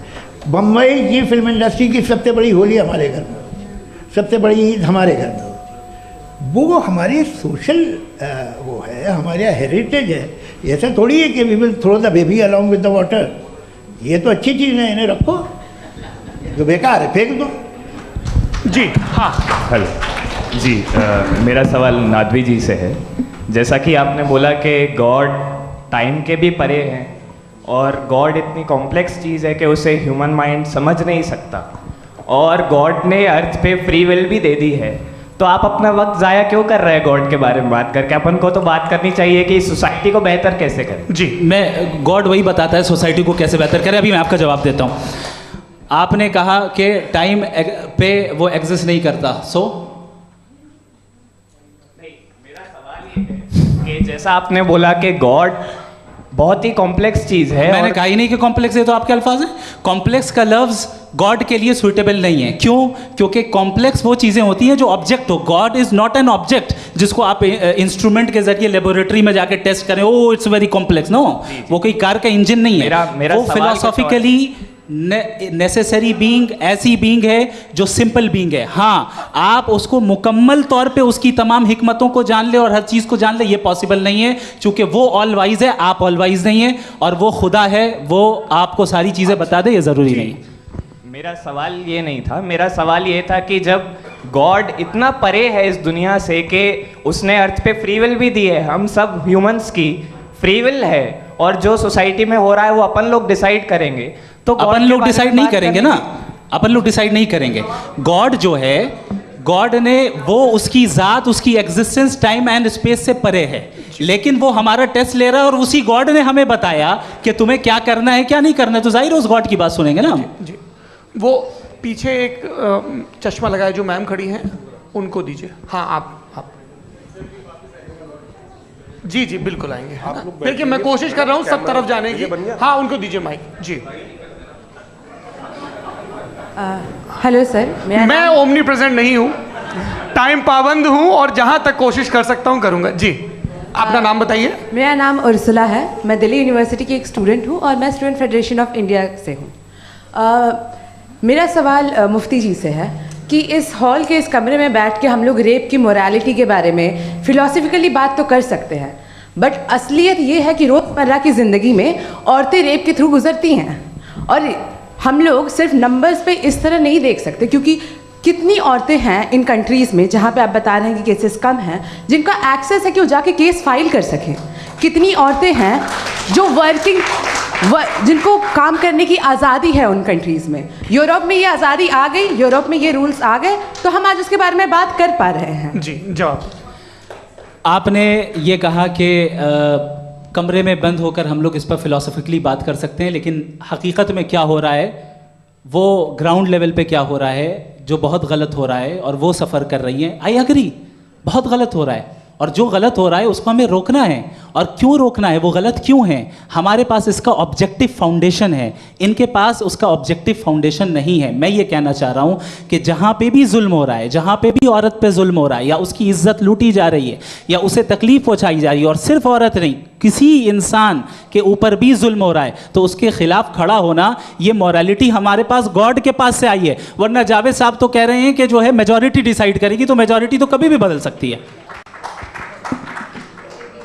क्या आप ये थोड़ी सी आपको गलतफहमी है। मैं अगर मेरे जुमले से ये मदना निकला या मैंने कहा तो ये जुमला मैं वापस लेता हूँ। ये मेरा मतलब ही नहीं था कि मेजॉरिटी डिसाइड करेगी। मेजॉरिटी डिसाइड करे तो दुनिया में बड़ी वैसे आपने कहा था ये जुमला। अच्छा हो सकता है, मैं मान रहा हूँ। बाद में रिकैप कर लेंगे। अरे एक सेकंड मैं अपनी एक्सप्लेनेशन देता हूँ। मुनासिब बात यह है कि हम सब के सब दिल में जानते हैं कि क्या अच्छा है क्या बुरा है। हमें पता है अच्छी तरह से। जो लोग बुरे काम करते हैं उन्हें भी मालूम अच्छा क्या है। यही तो सवाल था हजरत कि फिर ये मोरालिटी आई कहाँ से? Cross examination. हाँ जी, हाँ। मोरालिटी साथ रहने की डिजायर से आई। यानी साथ रहकर जो कुछ कह दे जो कुछ कर दे वो हो जाएगा? नहीं नहीं, तो आप कायदे से रही कर सकते हैं जब तक लोगों में मोरालिटी हो, वरना क्यास हो जाएगा। ये आपको कैसे पता? जी हमने देखा ना जहाँ मोरालिटी का क्यास हो गया। हम देखते हैं। कहाँ पे देखते भाई दुनिया में। आप जो कह रहे हैं आप अभी कहीं पे अगर गलत हो रहा है इस बहस तो के उसको बाद आप मैं आप लोगों देखिए को सर मुफ्ती आप साहब, एपिस्टेमोलॉजी की बात कर रहे हैं, मैं ओंटोलॉजी की बात कर रहा हूँ। मैं इस बहस के बाद आप दोनों लोगों को चाय पे होस्ट करूंगा, वहां पे क्रॉस एग्जामिनेशन कर लीजिएगा। अभी ऑडियंस का हक मार रहे हैं आप लोग भाई। सर जस्ट लोग हैं आप लोग।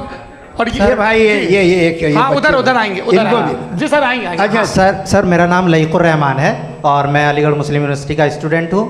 और जहाँ तक मुझे पता है कि sir you are also product of Aligarh Muslim University. मैं भी उसी चमन का बुलबुल। हाँ सर, तो बड़ी खुशी हुई मुझे जान करके कि मैं आपसे मिलूँगा। सवाल सर मेरा सवाल ये है, सर सैयद अलैहिर्रहमा का नज़रिया ये था कि खुदा के वजूद को अक़ल के दायरे में रह कर के तलाश करना, न कि पूरी तौर से उसका इनकार कर देना। Sir how will you define it? नहीं तो ये तो आप इन्हें बताइए। ये सवाल है कि खुदा का वजूद साबित कर रहे हैं। नहीं तो सर आपने इनकार कर रखा है, इस वजह से मेरा क्वेश्चन। उन्होंने यही सर से एक सेकंड सर सैयद ने यही कहा ना कि अक्ल से आप खुदा के वजूद को साबित नहीं कर सकते, यही कहा ना भाई। वो उन्होंने कहा कर सकते हैं और वो कर दिया गया आज। वो फोन दो। तलाश करना या साबित करना अक्ल से अक्ल से नहीं हो सकता। अरे सवाल तो सुन लीजिए जी। अक्ल से नहीं हो सकता है, यही कहा ना आपने। अक्ल से हो सकता है। अरे वो यही कह रहे हैं भाई, आप बता रहे हो सकता है, वो तो कुछ और। आप अगर सर देखो नौजवान फोन ले लो, वो इतनी कमाल की यूनिवर्सिटी है। अरे भाई दे दो जरा एक मिनट, दे दो भाई मेरी बात सुनो, माइक पे बोलो ताकि जो लाखों लोग देख रहे हैं। माइक दे दो ना। अरे देंगे ना माइक, तुम ठहरो तो।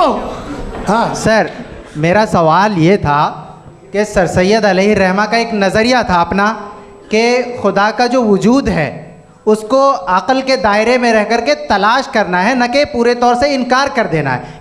ये उनका कॉन्सेप्ट था। लेकिन मेरा सवाल ये है कि आप इसको कैसे डिफाइन करते हैं, एक्सप्लेन कैसे करेंगे? मैं आपसे जानना चाहता हूँ, क्योंकि you are the product of Aligarh Muslim University. मुझे अक़ल के दायरे में रख के मैंने बहुत तलाश की, मुझे मिला नहीं।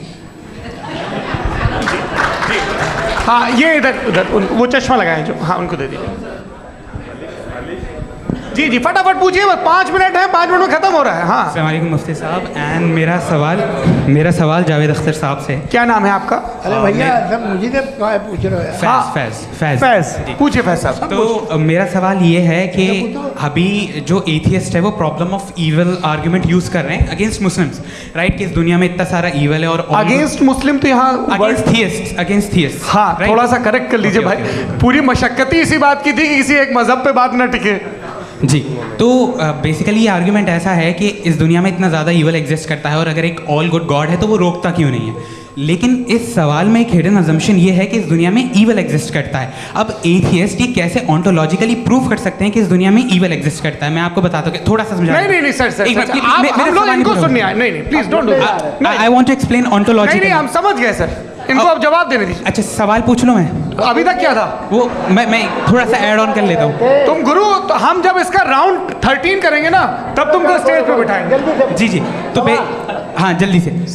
तो देखिए एथियज्म के हिसाब से सब कुछ रैंडमली बन गया है, सब कुछ एटम्स और मॉलिक्यूल्स है। एक पत्थर में और मुझ में सिर्फ इतना फर्क है कि हम लोग एटम्स और मॉलिक्यूल्स का अलग अलग रीअरेंजमेंट है। अब एक पत्थर को कोई इंसान तलवार से 2 टुकड़ों में काट दे या मुझे, according to atheism it is same. There is no evil and good according to atheism.